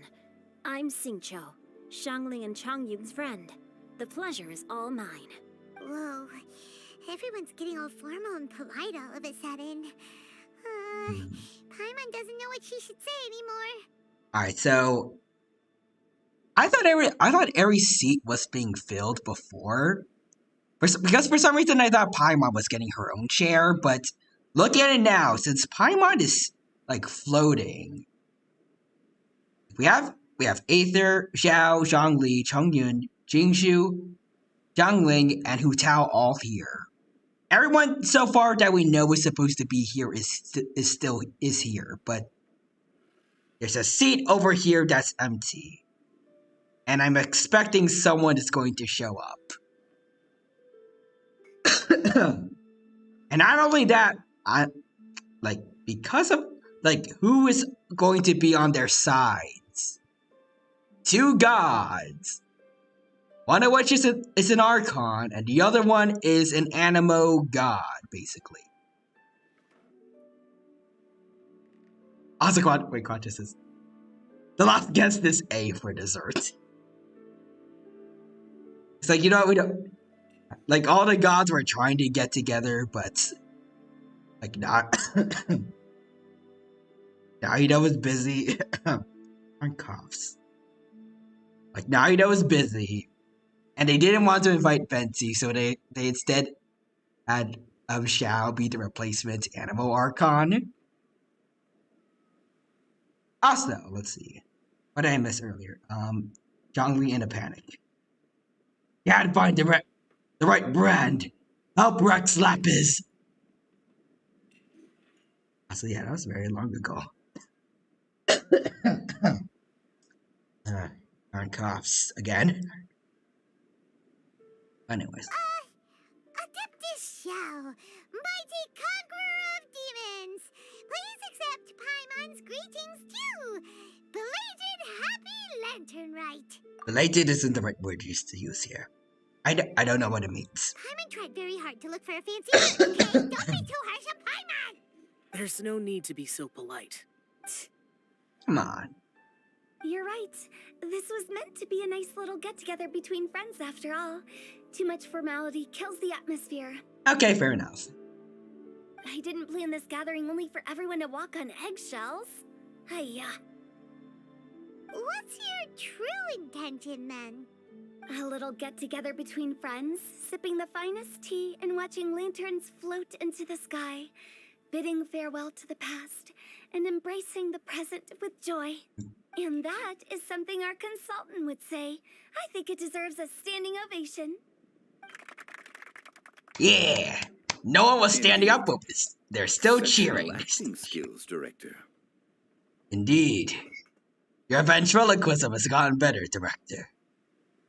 You're just clapping when nobody clapped. As for me, I'm just here to have fun and treat everyone to something good. Also, let's see. Quadra says, Xiao looks so uncomfortable with Paimon being formal. I feel like everyone feels uncomfortable when Paimon tries to talk fancy. I just don't think it fits her. Also, Quadra says, it was just a spirit ghost thing Hu Tao has that clapped. Like that little ghost that she summons, like for one of her skills. Like it just shows up and does the clapping for her. You know what? That's gonna be my headcanon from now on. Also, John Rice says, yes, the power to make the sound of hands clapping. We all worked really hard this year. Whether traveling or guiding, cooking, helping with the family business, exorcising evil spirits, or conquering demons. And of course, our consultant has been helping out at the parlor every now and then. And otherwise, it's just kind of being a retired god. Everyone has done some pretty amazing things. Yep. As the one who brought everyone together, it goes without saying that I'm the one most deserving of praise. Fair enough. I mean, you did probably spend a long time working on, like, getting this whole thing set up. Huh? Sounds kind of self-important, but Paimon thinks it's pretty amazing that she managed to talk Xiao into coming. He rarely ever enters Liyue Harbor, after all. I'm curious about how she did it. It wasn't as complicated as you think. Oh wait, not long ago at Wangshu Inn again. We're getting a lot of flashbacks here. Oh wait, are we gonna... Gotcha. Thanks, boss lady. I was thinking, like, are we gonna get that? Are we gonna get the scene from the trailer or not? It's not boss lady, just boss. And there she goes. What a lively girl. Conqueror of demons, Adeptus Xiao. Guardian of Wangshu Inn, hero of Dihua Marsh. I know you're there. Hello. Quiet. Do not disturb the peace. Sorry, Sorry, but you wouldn't show up if I didn't yell your name, would you? I know you. You're the 77th director of Wangsheng Funeral Parlor. Mm-hmm. Is there something you need? I'm here to invite you to a dinner. That is all. And then she leaves. That does sound like one of Hu Tao's antics. Yep. Did the Conqueror of Demons agree to come so that Hu Tao would stop pestering him? There's probably more to that. There might be other reasons. Smart guess. Huh? There's more to it? It gets pretty boring from here on. I talked about the funeral parlor's past relationships with the guardian yakshas. You know, just to be sociable. That's nice. In the time of the Archon War, disputes were frequent, and disaster overtook the land. Humans couldn't escape from the torment of the plague, nor could they escape death. The Adepti vanquished the demons, the Millelith fought valiantly, and Wangsheng Funeral Parlor was responsible for purifying the diseased and sending off the spirits of the dead. That is how the border between life and death was maintained during the war. And it effectively prevented further incidents from happening. Also, Quadra says, Hu Tao, and now we shall pray to Rex Lapis. Zhongli and Xiao awkwardly look at each other. Praise be Rex Lapis. Yeah. It reminds me of this one voice line from Venti where he's like, "Thank Barbatos." Wait a minute. Like he just forgot for a second that he himself is Barbatos. That's right. 1 point for the consultant. But despite our deep-rooted connection, it still took me quite a while to actually convince him. You're worried about his karma. You know him pretty well, huh? This matter is out of my control, so I need to be cautious. I'm sorry. It's just that when my Reddit karma goes a bit out of control, I become a monster. True, but I've kept that in mind too. That's why everyone here today is in one way or another acquainted with elemental power. Besides, it'll only be for a short while as we dine together. There won't be any lasting consequences. But I didn't expect there to be so many people. Hey, worst case scenario, if you do go out of control, there's a lot of people that can stop you. I don't think that's a good thing to say, but still. Roger says, it reminds me of, Barbara asking for forgiveness for Barbatos in front of Barbatos, for Barbatos breaking Barbatos' lyre. Oh, right, I remember that. Like, imagine if she actually learns of, like, one day that Venti is Barbatos. so many of the things that she's, like, berated she's berated Venti for doing. It was her god that was doing all of that. There's no need to worry, Conqueror of Demons. We're not feeling anything unusual so far. Our young exorcist over here is protected by his pure yang energy, so he's probably the most resilient. That's not the same. Like? And did you just toss your carrots into my bowl? Hey, don't look away. Jingxi, why are you like this? Huh? What? I'm siding with Changyun. I saw that too. You're lucky Guoba isn't here today. He hates seeing people being picky with their food. If he'd seen that, he'd definitely make you eat all your carrots. Huh? Guoba would do that? Is he that uncompromising? He's the god of cooking. I think he would take that as an insult, like to whoever made. I'm assuming whatever a salad that you made that you got. But now that I think of it, Xianglin told me that Guoba used to be the stove god. Yeah. It sounds like you've heard the rumors. Also, let's see. Quadra says, "I love carrots. Give them here." And we just give Quadra all the carrots. Let's see. You seem pretty quiet today. Everything all right? Everything all right? I used to being around so many people. I'm doing fine. that's Not good. long ago, before Lantern Rite, I met an old friend. Oh? That we're going Thanks to to his help, theme? things have been a lot more stable than before. Are we gonna get the scene from the trailer? An old friend? I think I remember seeing like a couple cutscenes here and there with Xiao and I think Venti playing on like a flute or something. You should know him. He's... Oh?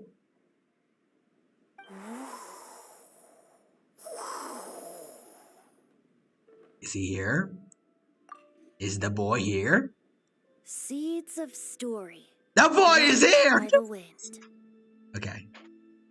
And cultivated by time.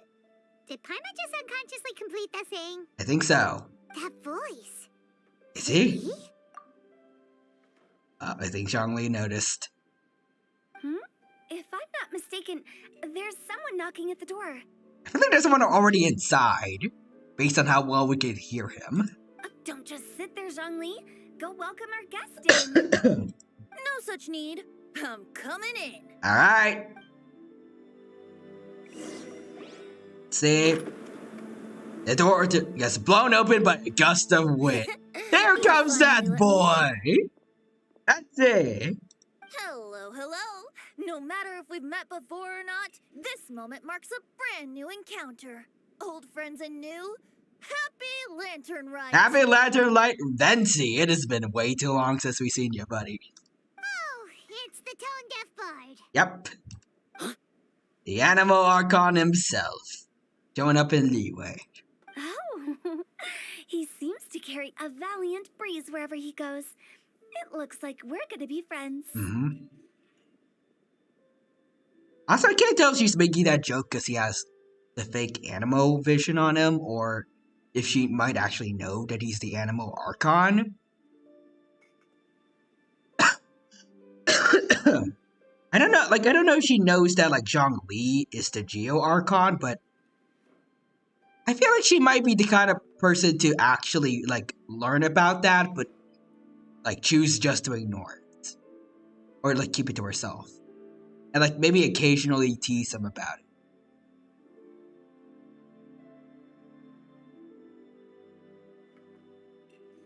I don't know. I feel like she might know.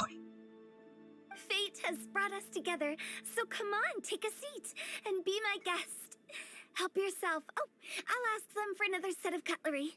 And as I suspected, he would sit right in between Zhongli and Xiao. Morning's rising sun.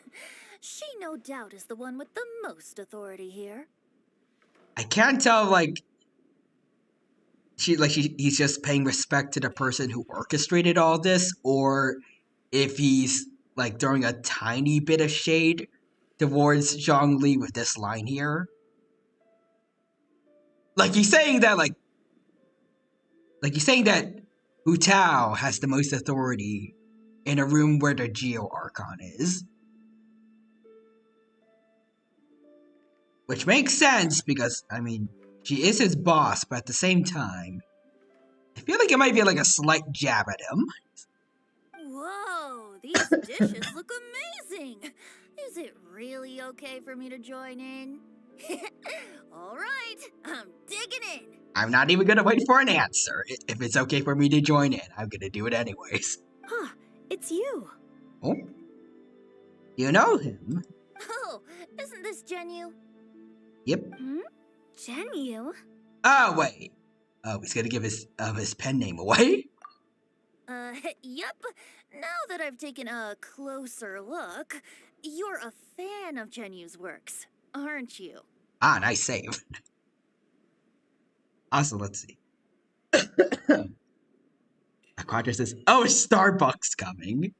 I think I get the joke. Like, I think like small Starbucks cups are called ventis or something.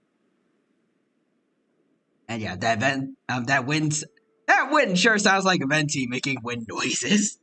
How about that? Zhongli nervously sweating thoughts. Gee, don't mess this up. God. Also, Eddie's like, I wasn't invited. Dang it. Fine, I'll have my own party. With yay and dango milk. and light novels.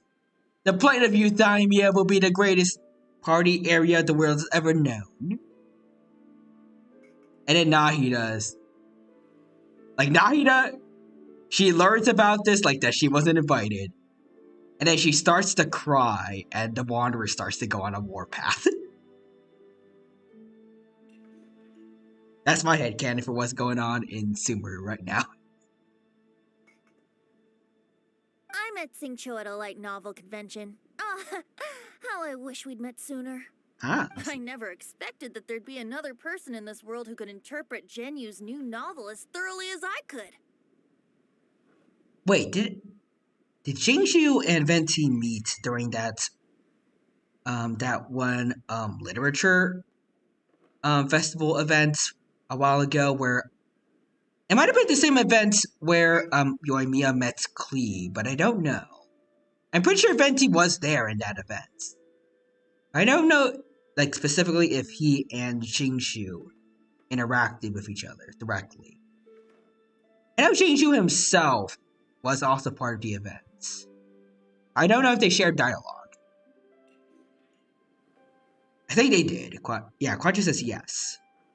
Also, Quadra says, cuts to Nahida having her own party with the Aranara, and her theme is playing like in the trailer.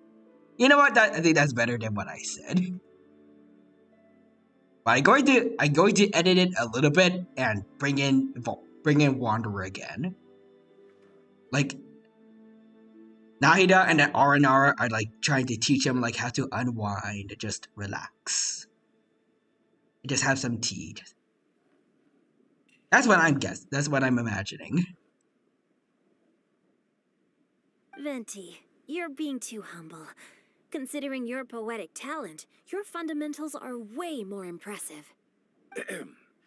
Could this new guest be Master Singcho's friend? I love the smile that Venti is giving him. It's like he's just like, don't mess this up.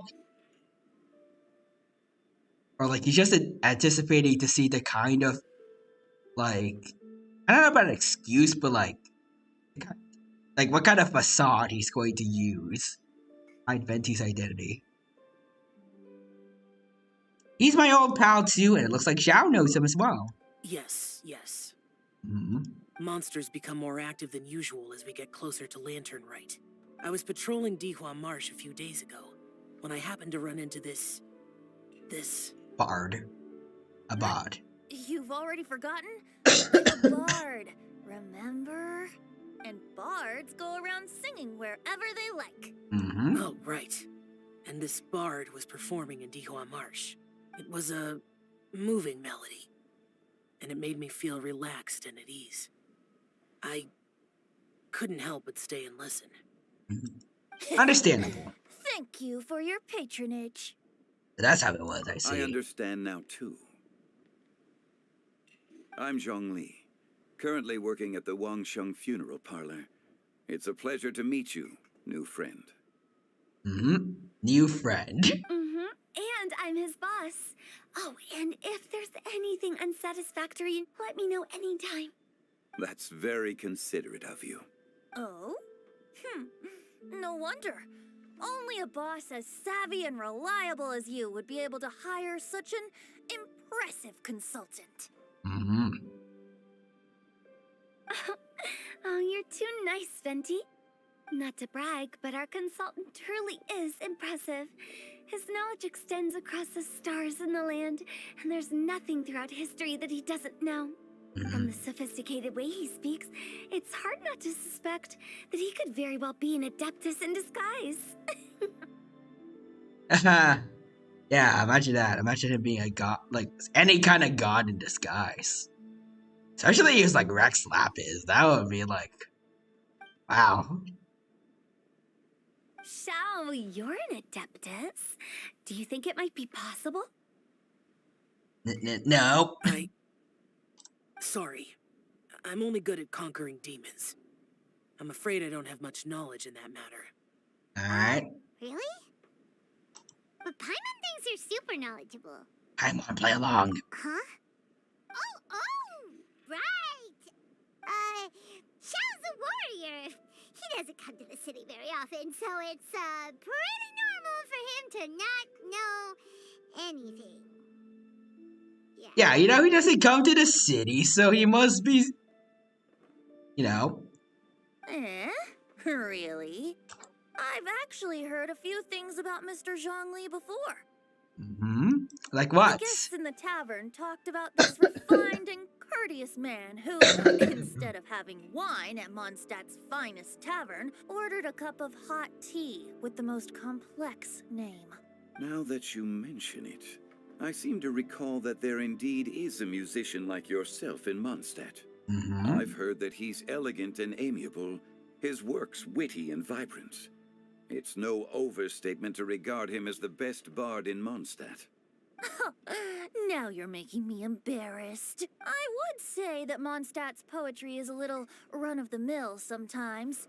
There's one I heard a while back that went, "The old house is renewed, welcoming the spring breeze, awakening old memories." The meaning's there, but the word choices are unimaginative, and there's a distinct lack of literary flair. Honestly, Quadra said, Young Lee's. He's just like, right. Yeah. I think so too. The composition needs a little jazzing up. If I were to give it a go, I'd make it Alright, what you gonna say? an old melon on a vine, a new flower that grows fine. Alright. That sounds interesting. Oh, good one! It feels unique and has a nice ring to it. Imagine Hu Tao quits the whole funeral parlor director thing and becomes a bard. You have great taste, Venti. I was right about you. Let's shake hands. Between this and the singing she did earlier, she might just make for a really good musician in the future. Of course. Hey, Shincho! Mind lending me a few books on my back? Pick out some well-written ones. I don't know if it's my own lack of literary knowledge, but I couldn't tell the difference between those two. I don't think it's your fault. Chongyun's right. It's not our fault. Look, see, I might watch and learn from Hu Tao and Venti. This will come in handy for your ugly nicknames. Oh, you have a point. But speaking of, why is the Tone Deaf Bard here? Are you here to take part in Lantern Rite too? I mean, he is a relatively laid-back person. Hearing about a big festival where he can hang out in, that's nice. I heard that Liyue will be hosting a Lantern Rite music festival this year. That's true. As a musician myself, how could I possibly resist the temptation to come take a look? Or listen. I mean, you're a bit late for that, but... Getting to know other musical styles is essential to sparking inspiration, don't you think? But a music festival wasn't planned beforehand. As for the Fontaine friend who hosted the festival, I saw him near Stone Gate the other day. The Iridescence tour has finally been held successfully for once, so I had to congratulate him. Yeah, I must be pretty grateful. Don't think anything of it. By the way, I was watching as you entered Shinyue Kiosk, but no one seemed to notice me. Should I say that it's because I'm an expert in hiding, or that a certain someone deliberately ignored the sound of the wind? Oof. Whenever Lantern Rite comes around, Liyue Harbor becomes bustling with activity. That is true. People are all busy watching the lanterns and strolling around the shops, and they might just go travel somewhere on a whim. It is rather difficult to predict another's whereabouts. The festival is in full swing and proceeding smoothly, and we're all gathered here with friends, new and old. This is no doubt a wonderful occasion worth celebrating. To come together with all of you at the beginning of the year, one can't help but be filled with joy. In a moment like this, I propose we raise a glass together. In my case, tea in lieu of wine. Very well said, Mr. Zhongli. That was exactly what I wanted to say. Now I'm getting a little self-conscious. I didn't cause you too much trouble barging in like that, did I? Not at all, not at all. We usually drink wine during occasions like this over in Mondstadt, But since Mr. Zhongli insists on drinking tea, I'll give a toast with tea too. That's good. Everyone, thanks for the treat. You're welcome. As the host of this gathering, I hope everyone enjoys the food and drinks. May this year be better than the last. Considering that everyone may have other matters to attend to later, sticking to tea seems like a good idea. Hmm? All of a sudden, they started proposing toasts. Should we? Now, you What's okay? with the urgency? You're not eating? You want to head out for a walk? Or, hey, let's see. I'll go with this. Sure. Have you two finished eating? You okay, Joe? It's always nice to have a breath of fresh air after a meal. Helps with digestion. Yeah, also Quadra says, maybe he's been here the whole time. And also, not gonna lie, even if in secret, I love the interactions between the Archons. Honestly, same. It's nice. And it's not quite as aggressive as I feel like some people might have expected it to be. With like, I don't know, like with just Venti making fun of Zhongli at 24/7, and Zhongli like, I don't know. It's like talking badly about Venti in some way because like, based on their voice lines, they don't get along necessarily well. Like I think Venti called Zhongli a blockhead in his voice line about Zhongli, and Zhongli's voice line about Venti is like just calling him a drunkard and like a disgrace to the arts, I think. And stuff like that. Also, just says, Xiao's in mood, yep. He's that introvert at a party and Traveler is the extrovert friend. Sounds about right. Also, I like to think Zhongli and Venti are friends, but like to tease each other a lot. That makes sense too. Paimon will come too. Still hungry, right? Yeah? Don't worry, we'll be back. Okay then. Don't forget to come back. I won't. Alright, ciao, let's go. I want to talk to everyone, though. Before, like, just in case we miss all this dialogue. Our new friend is an expert in wine. I deserve no such praise. I only drink for fun. It's nothing compared to your expertise. I mean, I can't possibly remember Osmanthus wine like you do. I'm glad we're only having tea today. What if I got drunk and said something nonsensical? I'd surely become an object of ridicule to someone I've just met. No such thing. I wouldn't dare disrespect the director's guest. Alright. Did you talk about anything interesting before we started the meal? Anything fun I missed out on? Oh, we were talking about cooking. Mr. Zhongli told us that he went on a trip to Xiaoyang Village the other day and got a hold of some uncommon ingredients. Tea seed oil and sesame oil. I got the sesame oil. Using those in Nice. my new dishes. Oh, no wonder he left us. Those ingredients would be whoops. difficult for anyone else to find. I guess I'll need his help next time as well. Alright, so that's done. Now for Xingqiu and Chongyun. About you and Venti. Could he be a partner in your family business? That's exactly what it is. That's right. You know how my family is. A lot of business secrets can't just be divulged at the dinner table. Ah, just as I thought. Alright, now let's get going. Let's depart. You go ahead. Oh, okay. Yep, sure. Let's go.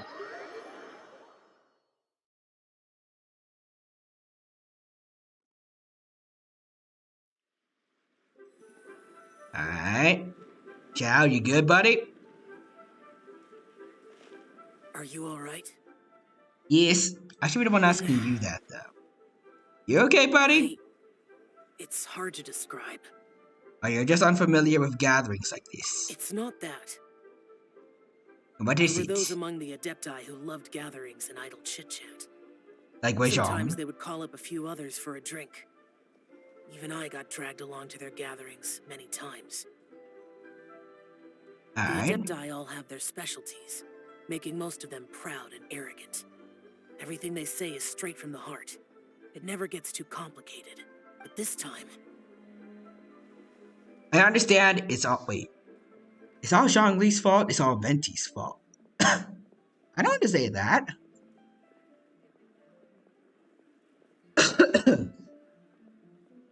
Like, how is it either of their faults for this? Huh.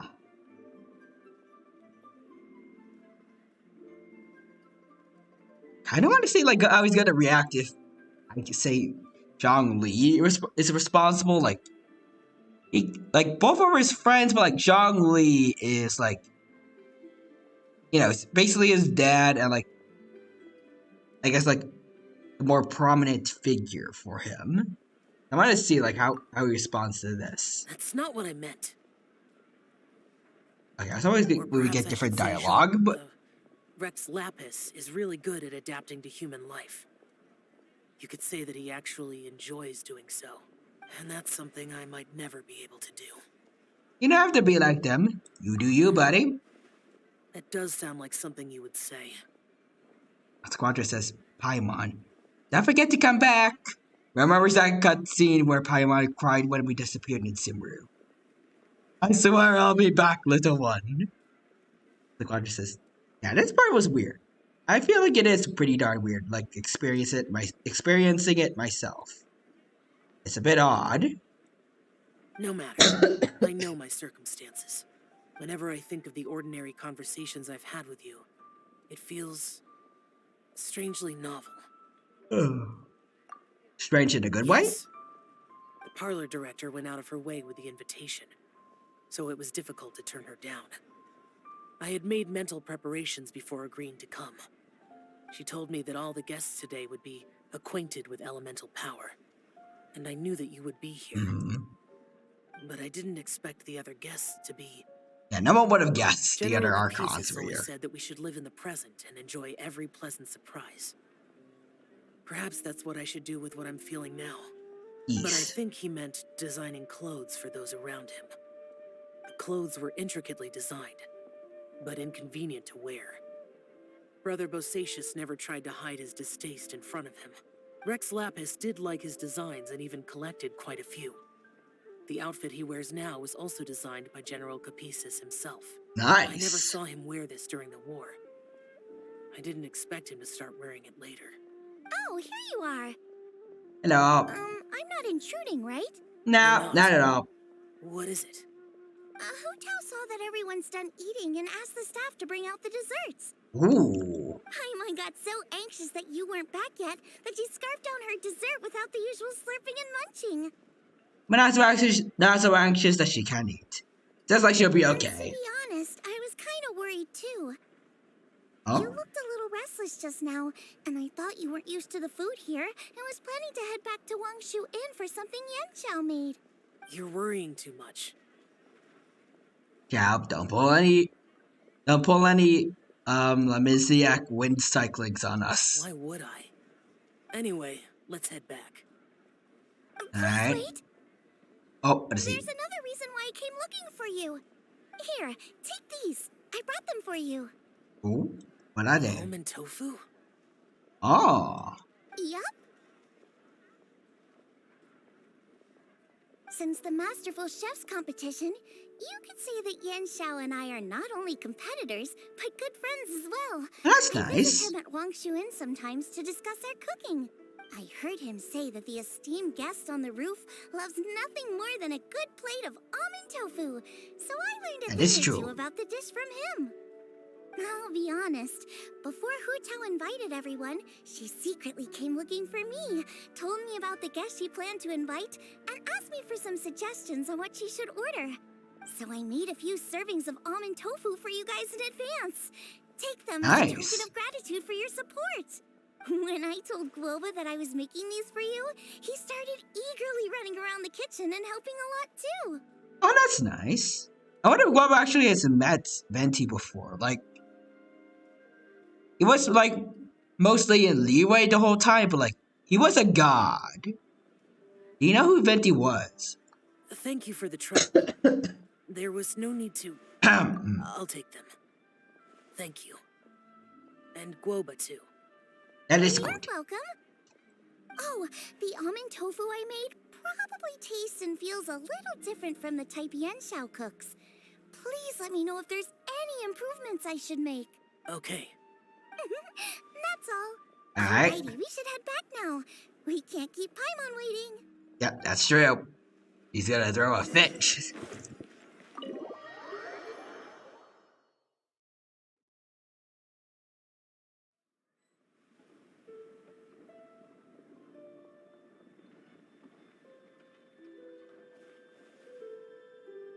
You're finally done whispering secrets to each other? Yes, we are. So much for promising Paimon you'll be back soon.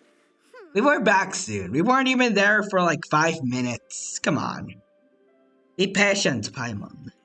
It is a virtue. Also, yeah, we're pretty quick. How could you say that to Paimon? In that case, besides having no sense of time, Paimon will let you know what having no sense of fullness looks like. Your dessert is all Paimon's.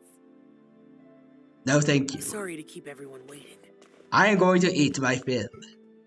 No worries, we're all just chatting here. There's no serious business to take care of. Whether we're chatting outside or inside, it's all the same. Try to be more like Huta Paimon. Paimon's too busy eating to talk to you. Alright. Even though we're all well acquainted by now, I think this festive gathering deserves something ceremonious. Oh? Is this some local custom? Nope. This is something I made up so that good luck will be on our side, that's all. Sounds good. As I see a bunch of messages. Let's see, so Quadra says, I swear to God, if Paimon ends up being evil, I even have a plushie of her.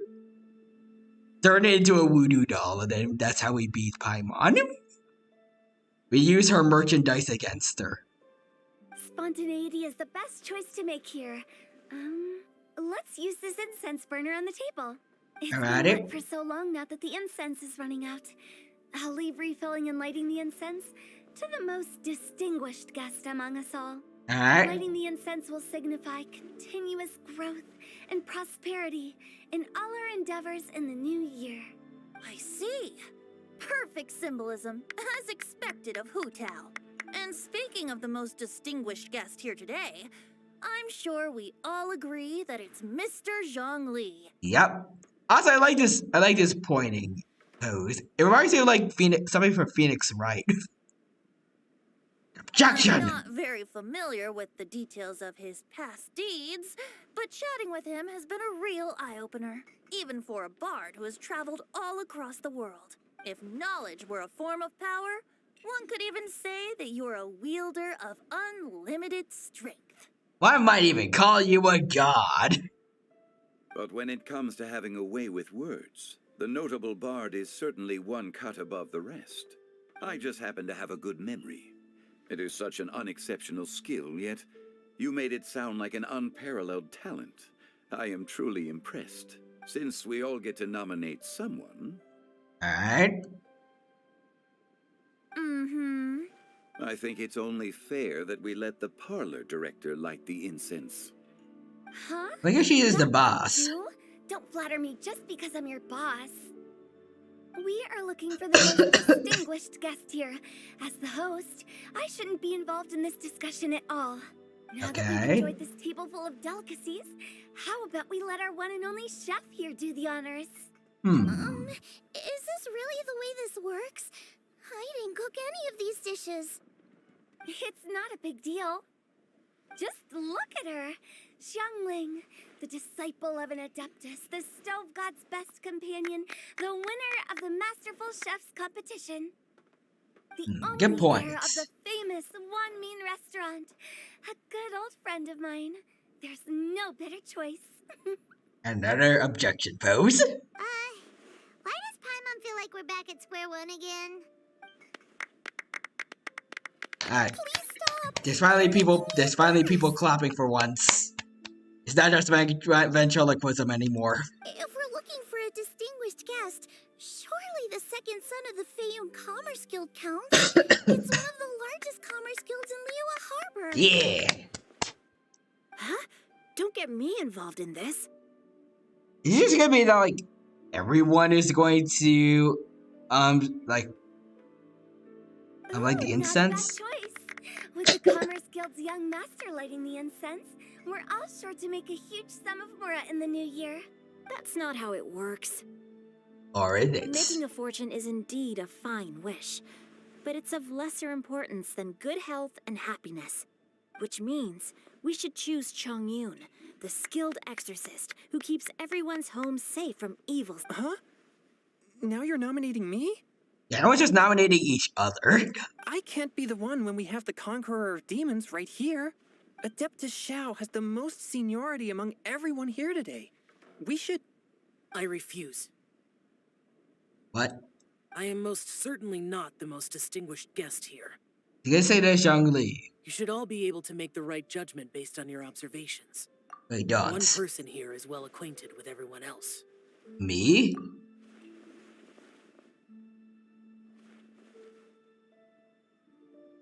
Oh, that's right. Is it me? Even though you're always mocking Paimon, you're still pretty popular with other people. I knew it was No, me. wait. Paimon said she wouldn't talk to you again. I'll just see some more messages. Roger says, that feeling when your entire friend group is an argument to compliment everyone? Ah, the best kind of friend groups. Not the only well-centered person here, though. Huh? Who else is there? You, of course. Huh? Huh? Does that mean Paimon's the most distinguished guest? No. Oh, well, that was unexpected. Apparently you are, according to the story. I agree. Paimon's just the one we need. Alright.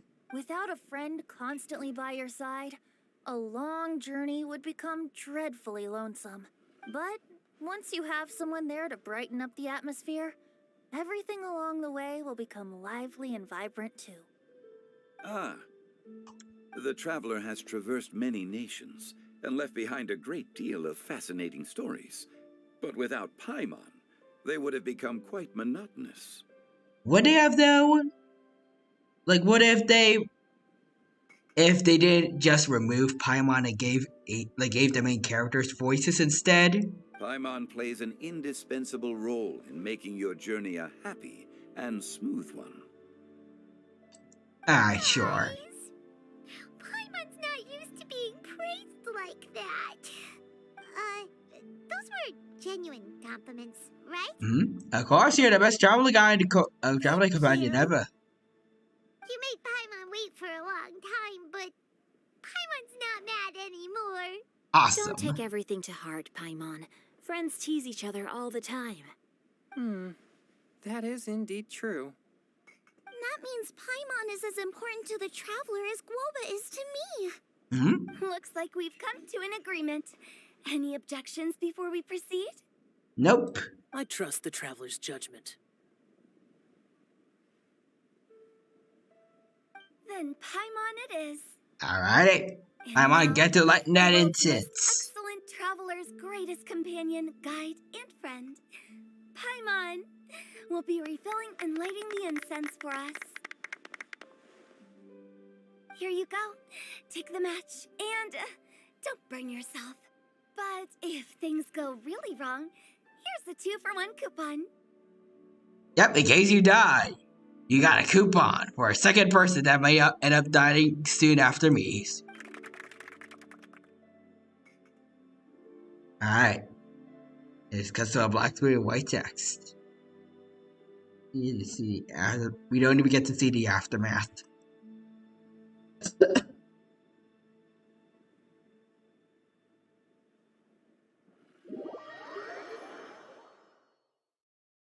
Alright, is this it?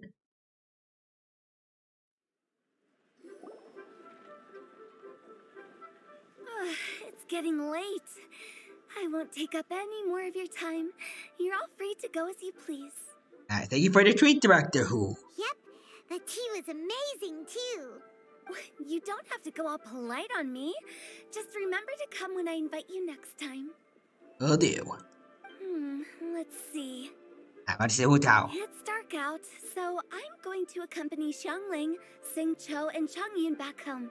As for the rest of the guests, I'll leave them to our consultant. Alright. No need. I'm headed towards the harbor to meet a friend on the ship. There's no need to trouble one such as Mr. Zhongli. I think you know the place I'm talking about. Come meet me anytime. Alright, It will was do. great getting to know you all.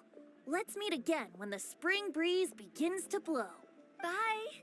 Oh, we should write poetry together sometime. Yes. Alright, see ya, Benny. We'll Until catch next you all time. later, then. Don't forget to return to the parlor later. There's something I need you to do. Alright. Understood. See you later.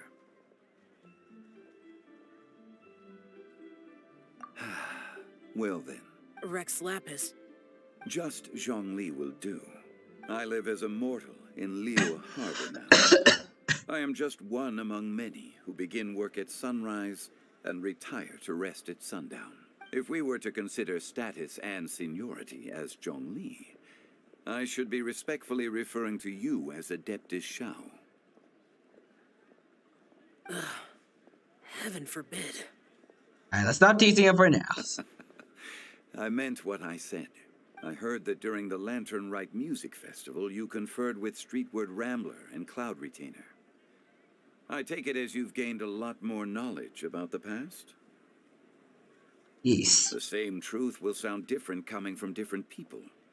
As more bear witness to a story, feelings and interpretations expand in variety too. I once had a pleasant chat about the past and present with a Sumeru scholar named Soraya, and learned a few things about her research topic. From the evidence she found and the conclusion she made, her area of research is already very close to the truth. But there are multiple sides to humans and gods alike. In the legends recorded by humans, some gods were depicted as arrogant and condescending, while others were kind and capable. But whether to me, Streetward Rambler, Cloud Retainer, or younger adepti such as Shao and Ganyu, those adepti and gods that may seem extraordinary to humans are something more akin to close companions. This was as true back then as it is right now. Also, Quadra says, I'm scared. This is foreshadowing.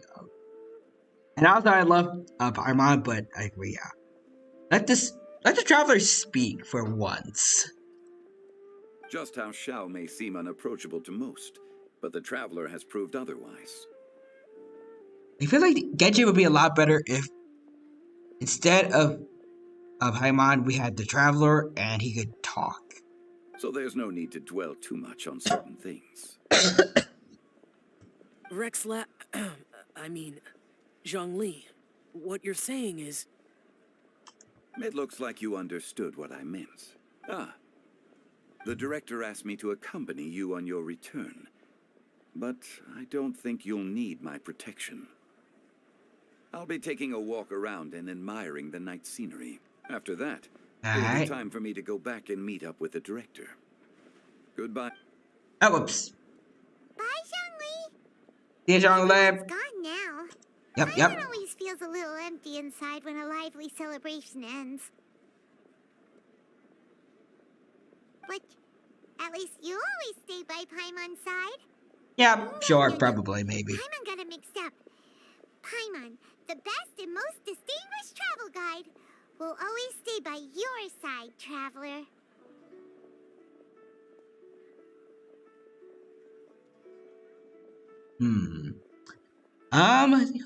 I'll go with this one short. Good that you're aware of that. Shell, is there anything else you want to do? We could take you on a tour of Liyue Harbor. No need. Alright. I've stayed here for much longer than I had expected. The city lights are a fine sight, but it's time for me to leave. Alright. Well, see you, Xiao. Today occurred so abruptly. I appreciate your kindness. Feelings mutual. You don't have to thank me every time, though, buddy. Also, see Quadra says... Yeah, I like both, but the traveler should speak more. Yeah. I like the idea of Taiwan and Dima balancing off of each other. Ooh, interesting. I'll see you next time then. Alright, see you next time, Xiao. There he goes. And there's some more primos for us. Very nice. Alright, let's see what we got. So we got this, and we got a bunch of random events going on. Let's see. Venue. Alright, so we got 4 things for this rest of the lantern rite. We have like half an hour to go before the study room is technically over, or we could go a little bit beyond that. But regardless, I don't know if we're gonna have enough time to do everything. Lead the main story here. We got everything. Then we go to events.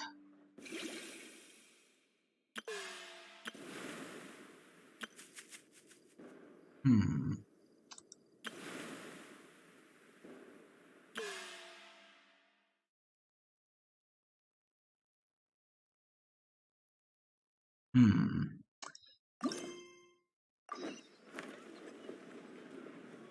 I think I'll go with this one.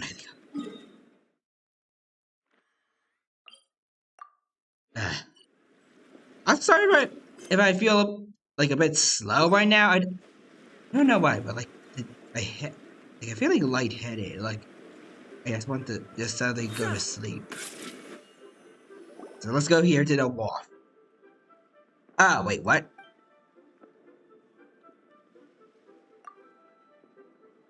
We don't talk? At least we don't speak. Like there's no voice lines. I don't think.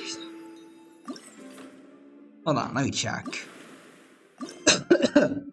See, talk to Huckking.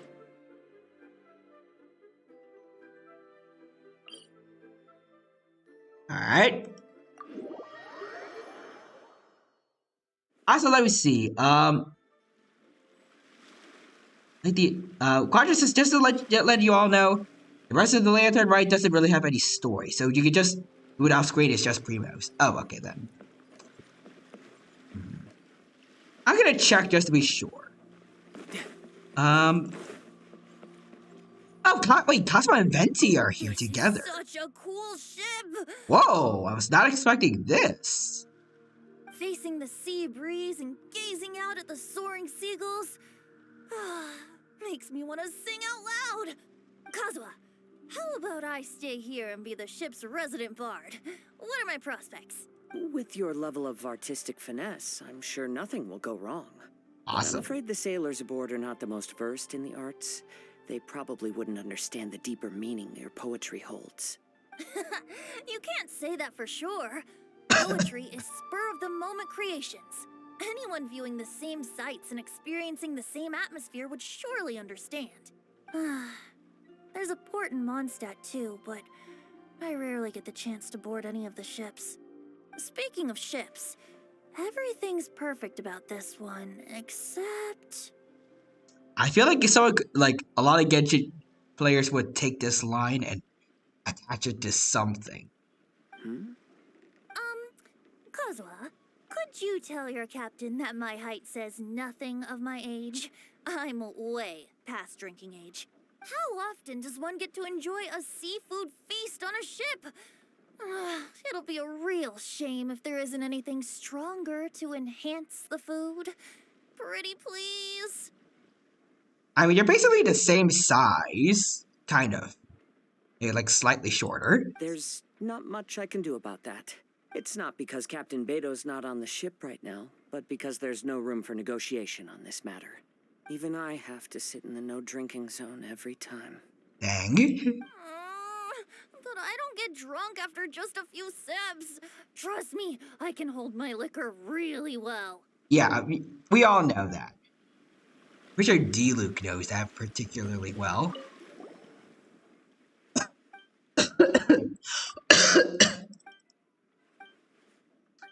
Yeah, looking at it now, it like I think the reason Venti and Kazuma are here and they have voice lines is because they were talking like earlier we were talking about like how Venti was planning on taking a boat back to Mondstadt. We're sure this is like they're here because of that. And that's why they have voice lines, but otherwise there's not too much else to do here in terms of the Lantern Rite festivals. Alright. I'm definitely gonna do this on like my own time. But otherwise we're done here, so I don't know if it would be a bit weird to do I'll say that's a lot of opportunities to get some primos, which I am looking forward to. But right, got 10 days left for this event.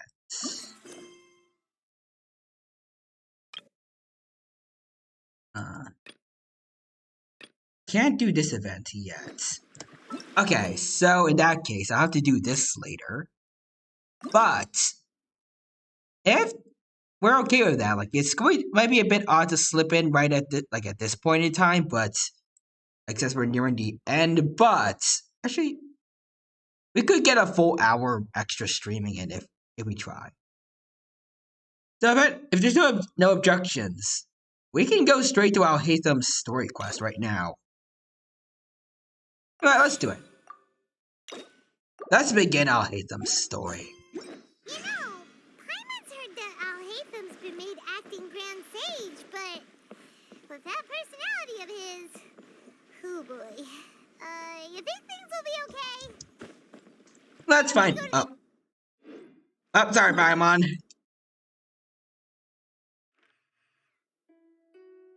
Alright, hold on. We need to do some thing right there. We need to do navigation things. Alright, let's make our way over here. Teleports. Also, Quadra says, I also want to suggest if you're not feeling well, you could end early. Should I though? I don't know.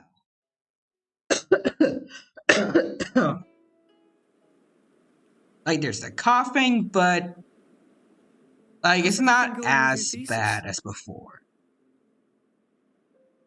And I was feeling lightheaded before, like my brain was constantly trying to make myself like just spontaneously fall asleep, but it's gone now. And I'm gonna keep trying going a little bit longer. I should be able to publish it next month. A few days ago, I was worried that I'd have to stop my work on it. Thankfully, that didn't come to pass. Well, Azar was one of your thesis advisors. Honestly, I was afraid that you might have gotten dragged down as well. How did things get settled? That Azar. The newly appointed acting Grand Sage reviewed all of our projects and gave us permission to continue our research. Acting Grand Sage? That sounds like a new thing. Yeah, I heard that selecting new sages has been taking some time, so he's just filling in. But it's all thanks to him that our research results weren't jeopardized. Once my paper is published, I'm definitely giving myself a long vacation and getting some much-needed rest. I wish I could do that. Mondstadt sounds like a good idea. They're really out of their minds, making Al-Haytham the acting Grand Sage? If you're a supporter of the Grand Sages, you don't get to speak, whoever you are. Take it easy, Professor. I'm puzzled as well. Just going by qualifications, you're one of our most preeminent scholars. I don't know why they picked a stripling like him. He is the scribe of the academia, bro. Fool! Do you think I'm angry because I wasn't chosen for the position? No! It's because I don't understand why they chose him! He was one of my students, but he rarely attended class. When I asked him about it, he retorted that self-study was better use of his time. Damn, I I wish I could be like that. What brazen arrogance! Misery of miseries! For the Academia to have him as the acting Grand Sage? Professor, don't get so worked up. I'll go get you some water. Alright. Want to hear a secret? I've heard the new acting Grand Sage is from Haravatat. Really? Who is it? Someone named Alhaitham. Yeah, Never met him myself, but he's a real hot topic right now. Lots of things being said about him. Hard to tell what's true and what isn't, though. There's also a Vahumana scholar who's been in the spotlight recently. They say that he's a likely pick to be one of the next sages. Oh, Oh. is he teaching any courses? Maybe we should drop by. Wow. News of Alhaitham being the acting Grand Sage sure spread fast. Some people don't know who he is, though. Guess he's less famous than Paimon thought. Some people are saying good things and others bad. Especially that old guy just now. He really doesn't like Alhaitham. Oh, someone's walking.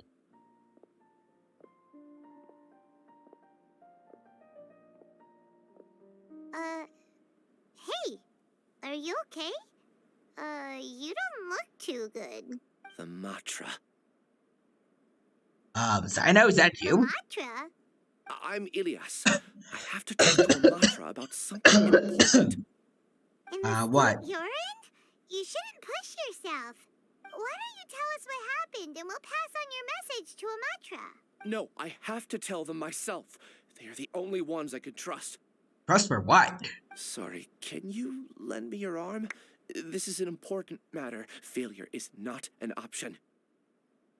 I mean, I don't really know you, man, and you're kinda creeping me out a lot, so... Since you put it that way, fine. We'll take you to a Matra. Yep, let's go. Bring them to the guards. Illusions of the mob. Illusions of the mafia. Matra, but we don't know that many, do we? Oh, wait, Sino should be back at the Academia. Let's go find him. Alright.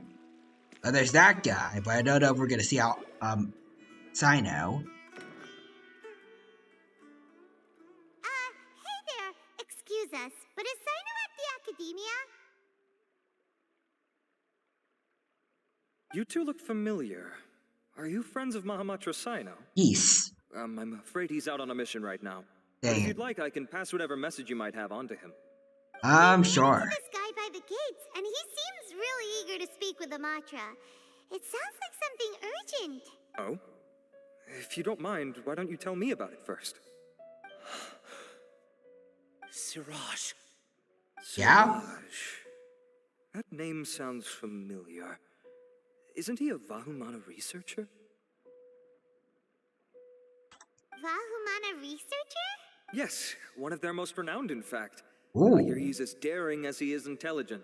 There are rumors he'll become Vahumana's next sage. But please continue, good sir. What about Siraj? I want to report him for conducting a dangerous experiment. Wait, what? He kidnapped me, tied me up, and took me to that horrible cave. Experimental equipment everywhere. I'm sorry, I what? ran as fast as I could, a little slower, and he would have caught me. Do you have any evidence for this? There's no rush. Please, take your time. What kind of experiments was he conducting? Where is this cave? I don't remember. Okay. You can't remember? All I remember is Siraj walking towards me, and then my head started feeling weird.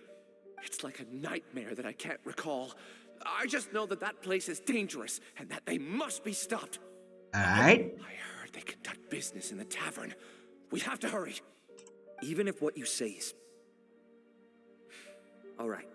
I'll have some of my colleagues look into Siraj. Alright, let's do this then. But before that, I would like to administer the Matra lie detector test. Lie detector? You think I'm lying? Please don't take it the wrong way. This is just standard protocol. Alrighty. But can you two wait out here a little while? We'll be back soon.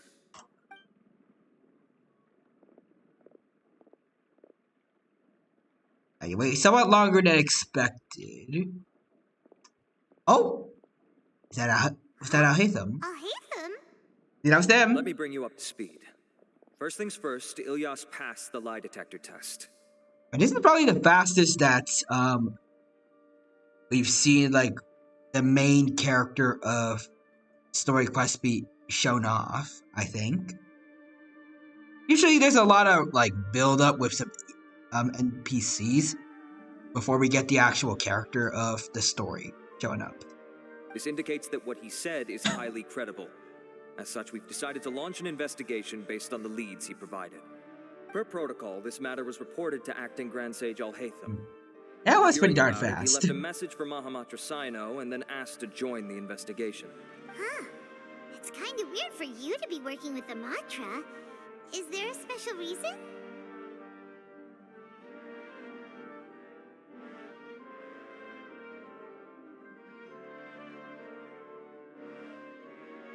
You're overthinking things.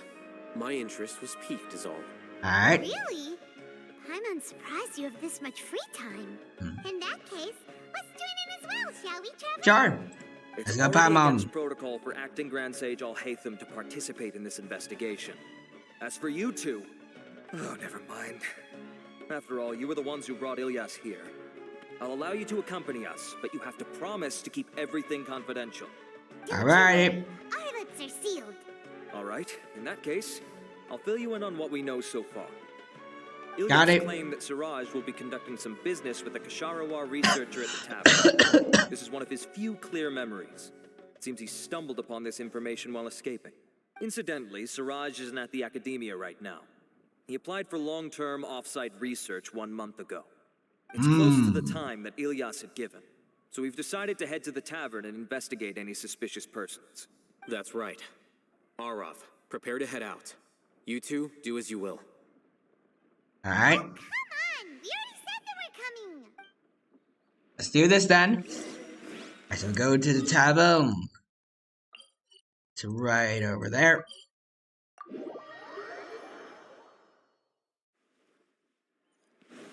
Alright. We're going in. There's a lot of us. We're here, Acting Grand Sage Al-Haytham. What's our next course of action? Acting Grand Sage Al-Haytham? Looks like you haven't read any memos lately. The new Academia decree clearly states that even a sage doesn't have the authority to interfere with the Matra's actions during an ongoing investigation.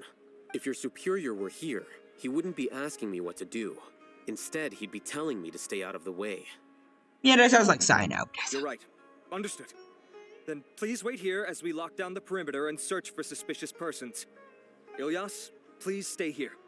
Acting Grand Sage Al-Haytham, I'll have to trouble you with the protection of our primary witness. Alright. Sure. Though I'd... Oh, whoops. Acting.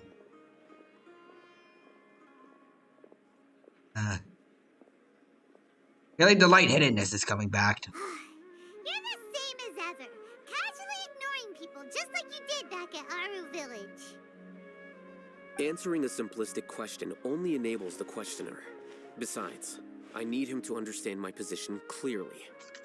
What do you mean? Arav has just as many doubts about my coming along as you do.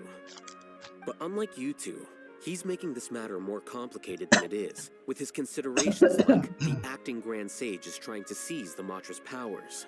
That question was obviously bait. The Matra were once under the influence of the sages. Also, wait, Quadras is... so were Alright, often also, subject Gav, to these I bureaucratic need to go for now, changes. but had fun, Dino. Have a good night. Alright.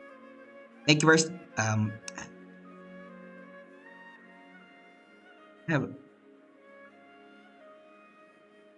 am feeling way too lightheaded right now. I don't know why. But yeah, I hope you have a good. I hope you. I'm glad that you had fun here, Quadra. Have a good rest of the night. Take care. I'll see you later. Until next time, and bye bye for now, friend. The test was strictly unnecessary, though. I hope that our exchange will assure him that I won't interfere with their work this time. Yeah, I think I'm going to keep going until 9 o'clock, so I can at least like get the usual 3 hours at least in. But I think after that, I'm going to head off for the night. This Some is reason why the- I was against becoming the acting Grand Sage from the very first. Titles and rank inevitably make a lot of things more troublesome than usual.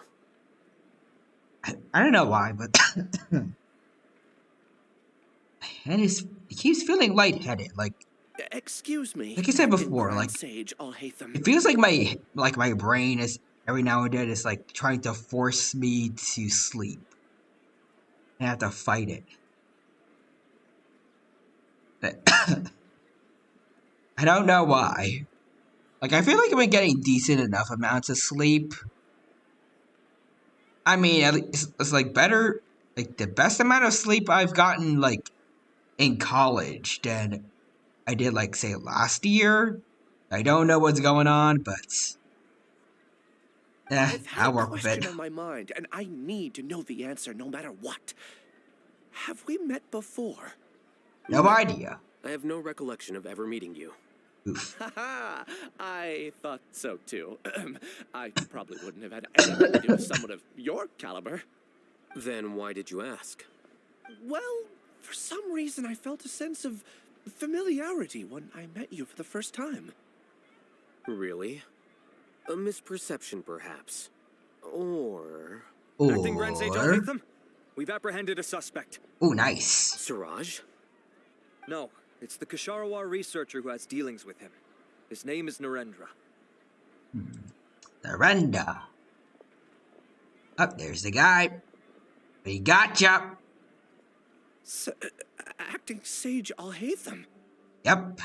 Wait, the big man can himself. Someone please explain what's going on?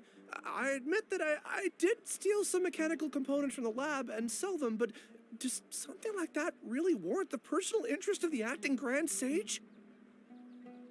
Nope, there's a little more going on that we want to ask you about, buddy. What have I got myself into? I know I let greed get the best of me, but please, I promise that this won't ever happen again. You better make sure of that, buddy. I would like to ask him a few questions. Of course. Do you know Siraj? Yeah, that's the name of my buyer. He asked to make the transaction at the tavern, but he never showed up. What were the details of this transaction? He's doing some kind of experiment that seems to require many power generators and electrical components that can only be found in our project. Huh. He contacted me in private and said that he'd pay a large sum of Mora if I was willing to put some aside for him, under the pretense of them being defective parts. Okay. We had originally agreed to meet at the tavern earlier today to do the trade. I sure didn't expect to get stood up, or run into you all. Perhaps Siraj was aware that Ilyas might leak information, so he intentionally didn't show up. Whatever the case, it seems that this lead ends here. The good news is, regardless of what Siraj was planning, his progress will now be severely hindered by a lack of power generators and electrical components. We still have time to conduct our investigation. Do you have any more questions for the suspect? No, he's all yours. But I'd like to borrow Ilyas for a while. Alright. Oh, that's fine. We conducted a comprehensive lie detection exam, which showed that he has a genuine case of amnesia. We're not planning to pursue any further breakthroughs on that front. I think we've been seeing a lot of people who have amnesia. However, I am curious. What do you need him for, exactly? I've read some papers regarding amnesia, and I'd like to try restoring his memories. Ooh, I see. Interesting. We'll be returning to the academia then. I'll leave Ilyas in your care.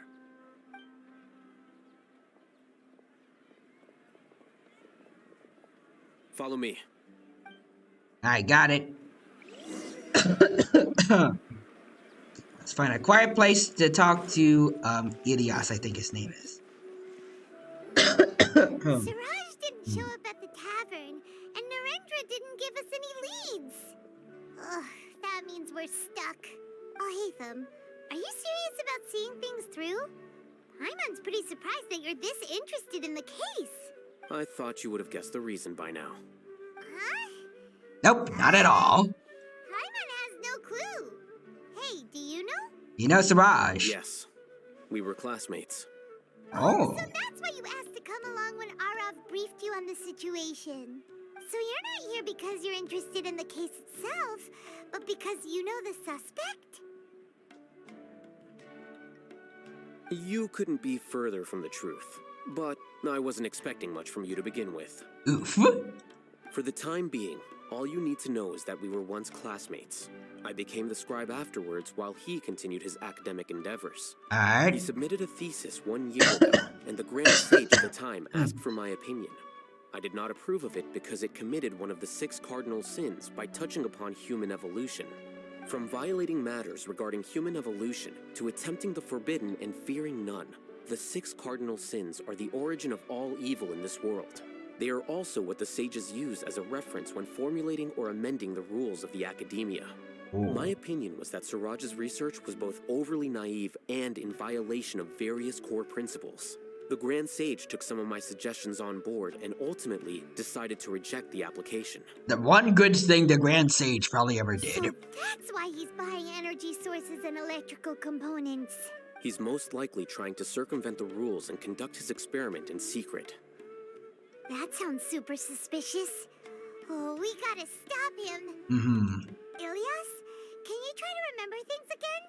Maybe something new will pop up. I'm sorry, but I've already tried many times. And no matter how hard I try, it feels like everything in my mind is shrouded in a thick mist.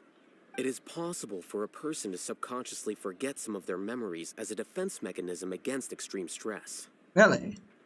However, these memories aren't truly lost, but merely sealed away. They can be restored with the appropriate stimulus. Now, try to recall things you care about. They don't need to be related to this case. Well, actually, I feel like I've forgotten more than just the memories of the time I was kidnapped and experimented on. Alright. The kind of person I am, the things I've done, I can remember some things, but I can't recall some others no matter how hard I try. But I do vaguely remember that there are 2 things that I have to do no matter what. And? The first is to get my paycheck from the academia and give it to my younger sister in Gandharvaville. I'm not sure about the details, but it seems that I would send money to my younger sister every month to pay for family expenses. That's nice. What's the second thing? I can't remember. Sorry, there's just so much I can't recall. Not unexpected. However, you're the only one who has seen Siraj and knows the exact location of his cave at present. As such, we'll do everything we can to help you regain your memories. Losing your memories must be really painful. But don't you worry, we'll help you get them all back. Oh, thank you so much. This feeling, it's more than just pain. I don't know how to describe it. I have so few memories that I don't even have a clear idea of who I am. And my head's always ringing. It feels like I could faint at any moment. But amidst all that, it also feels like I've been set free somehow. Nevertheless, I have you all to thank for bringing me what clarity I do have right now. You're welcome, Now, sir. I do remember that I worked part-time at a place in the academia called the Research Preparation Center. That's also where I got my monthly paycheck. I see. Alright. In that case, let's go and find whoever's in charge there. Alright, you got it, Mr. Hytham. Let's go. Oh. You gotta go pretty high up. So head to the research center. There we go. Alright. See how much time we got left? 4 minutes. Okay, that's good. Alright, let's head on down. Now head on down. And there's the door. No time to lose. Alright, so we go... Oh! Alright, we gotta go over this way. Alright.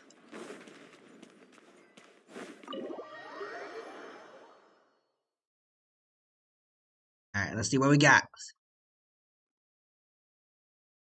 Oh, hold on. Head on over here. Yep. Oh, there's this guy. Where are you supposed to be? Oh, Acting Grand Sage Al-Haytham. I've sent this period's research expenses report to your office. Have you taken a look? Are there any issues with it? I did. Recent research expenses have decreased quite a bit compared to past figures. Yes, though that is primarily because there are fewer scholars with research needs. but that can be a rather convoluted topic. Might I ask why you are here today? I believe you know this individual. His name is Ilias. He worked part-time here, and he's here for his paycheck. Oh, yes, of course. Though, Ilias, where have you been these past few days? That was our busy period, but then you disappeared without a word. Everyone had to pick up the slack. I'm sorry, something unexpected came up. But I know I've caused trouble for everyone. Is there anything I can do to make up for it? The other researchers have more or less finished your share of the work. However, there is one thing that is yet to be settled. Do you remember Chandra? You were in charge of following up on his off-site research application. He retracted his application a few days ago and canceled his off-site project. He's the 12th person to retract a research application this month. I'd like you to ask him why he did that. Chandra is probably having coffee at this hour, so you can find him at the cafe. Alright. Understood. Then, about my paycheck. I'll pay you in full once you return. However, make sure you don't disappear without saying anything again. Be considerate to your colleagues and give them some forewarning at least. Is this acceptable, Acting Grand Sage Al-Haytham? I have no objections. Alright. Let's go look for Chandra. Alright, so we gotta go. Tiny thing. Alright, let's get moving. Alright, cops. Alright. Teleport to the Adventurers Guild and move on from there. Alright. Look for Chandra. Right up here. Hello? Ilias? Long time no see. What can I do for you? I heard that you canceled your research project. Yes. So I'm just here to ask you why. Oh, that. It's really nothing special. I just don't feel like going anymore. I'm not the only one who canceled, right? I mean, people have had no motivation to conduct research lately, haven't they? No motivation to conduct research? Yeah. Say, who might you be? You look sort of familiar. Really? Oh, don't mind me. Please, continue. Well, with the downfall of the Sages not long ago, many of the projects that they led were put on hold while they were being investigated.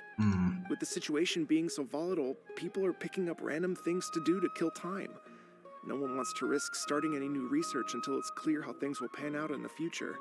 When you say how things will pan out, you actually mean what the new Sages would have interest in, right? Wow, talk about blunt. Yeah, that's kind of his thing. Motivation to start new research. So what are the other reasons? Well, because the Akasha terminal shut down. I'm sure you're all aware that we require all kinds of knowledge to perform any of the research we do. Oh yeah, so they don't have access to like all the knowledge of the people in Sumeru anymore. They gotta do everything by the book again. Respond to any of our requests for the knowledge we needed. It was beyond convenient. We didn't have to spend an extended amount of time studying, so we were able to immediately run various tests and experiments. I see. You get it, right? After having had a taste of something so amazing, who can be bothered to manually sift through data and files ever again? I mean, you know, Al-Haytham here is a scribe. That's like his whole thing. There are only a handful of people at the academia who are starting new projects or performing research. Most people are like me, waiting for a recognized researcher to start a project before immediately applying to join. Although our names will be further down in the paper, we'll have a much easier time. We don't have to do most of the mental heavy lifting. All we have to do is focus on our assigned tasks. Alright. Oh, yikes. What's going on? Ilias? You okay? Ilias? What's wrong? Why is your vision all messed up? My head. It hurts. It's a little freaky.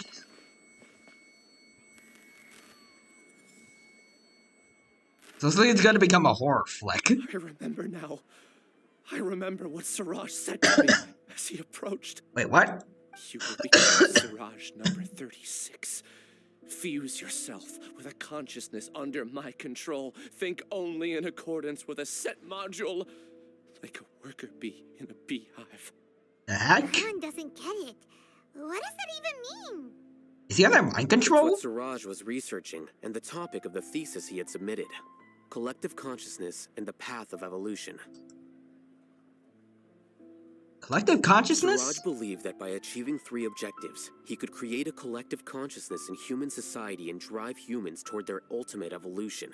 First, he would rank test subjects in descending order of ability, with number 1 serving as the overmind. This overmind would then divide tasks into numerous modules and delegate them to the collective's members based on their assigned number.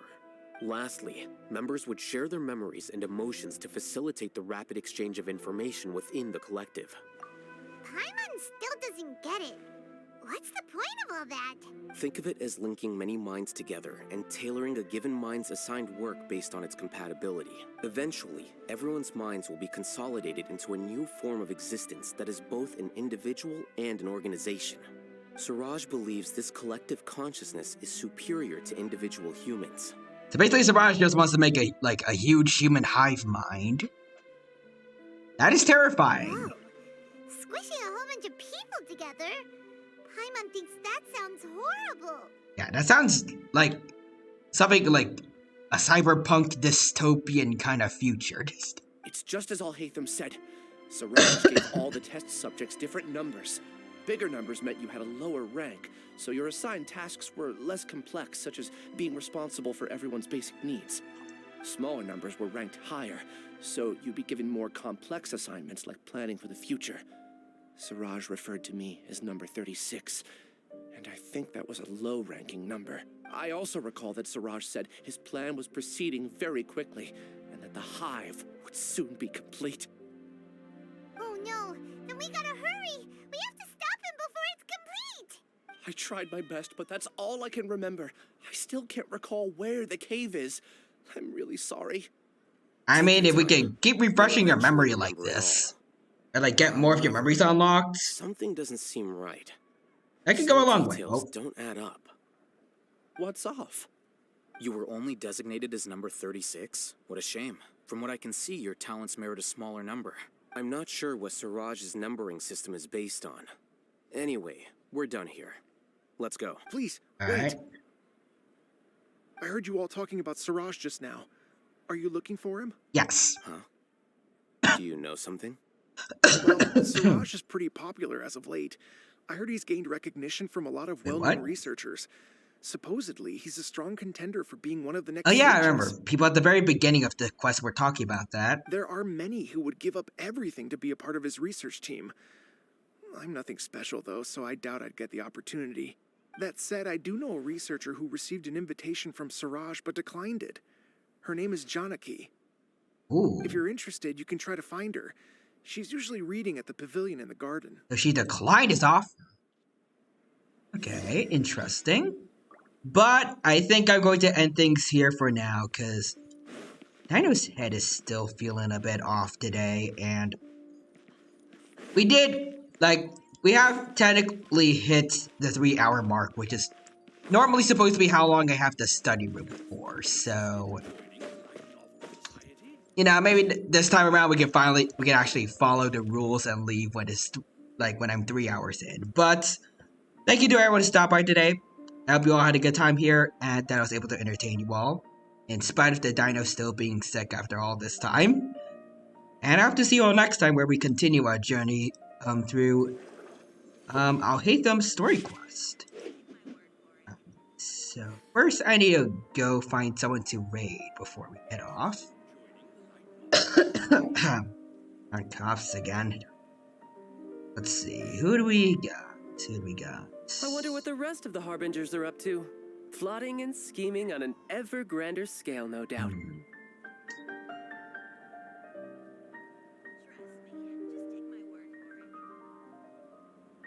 And we got DJ Pingu, 13 right over here. A penguin friend who is playing Octopath Traveler. Alright, seems pretty interesting. So let's go check that out. Alright, the raid command in there. And now I shall send you all off.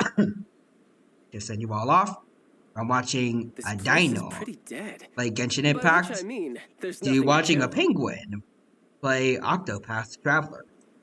But yeah. Alright. So that's all. Goodbye. Let's see. So, it's one final goodbye. Hope you all had a good time here again.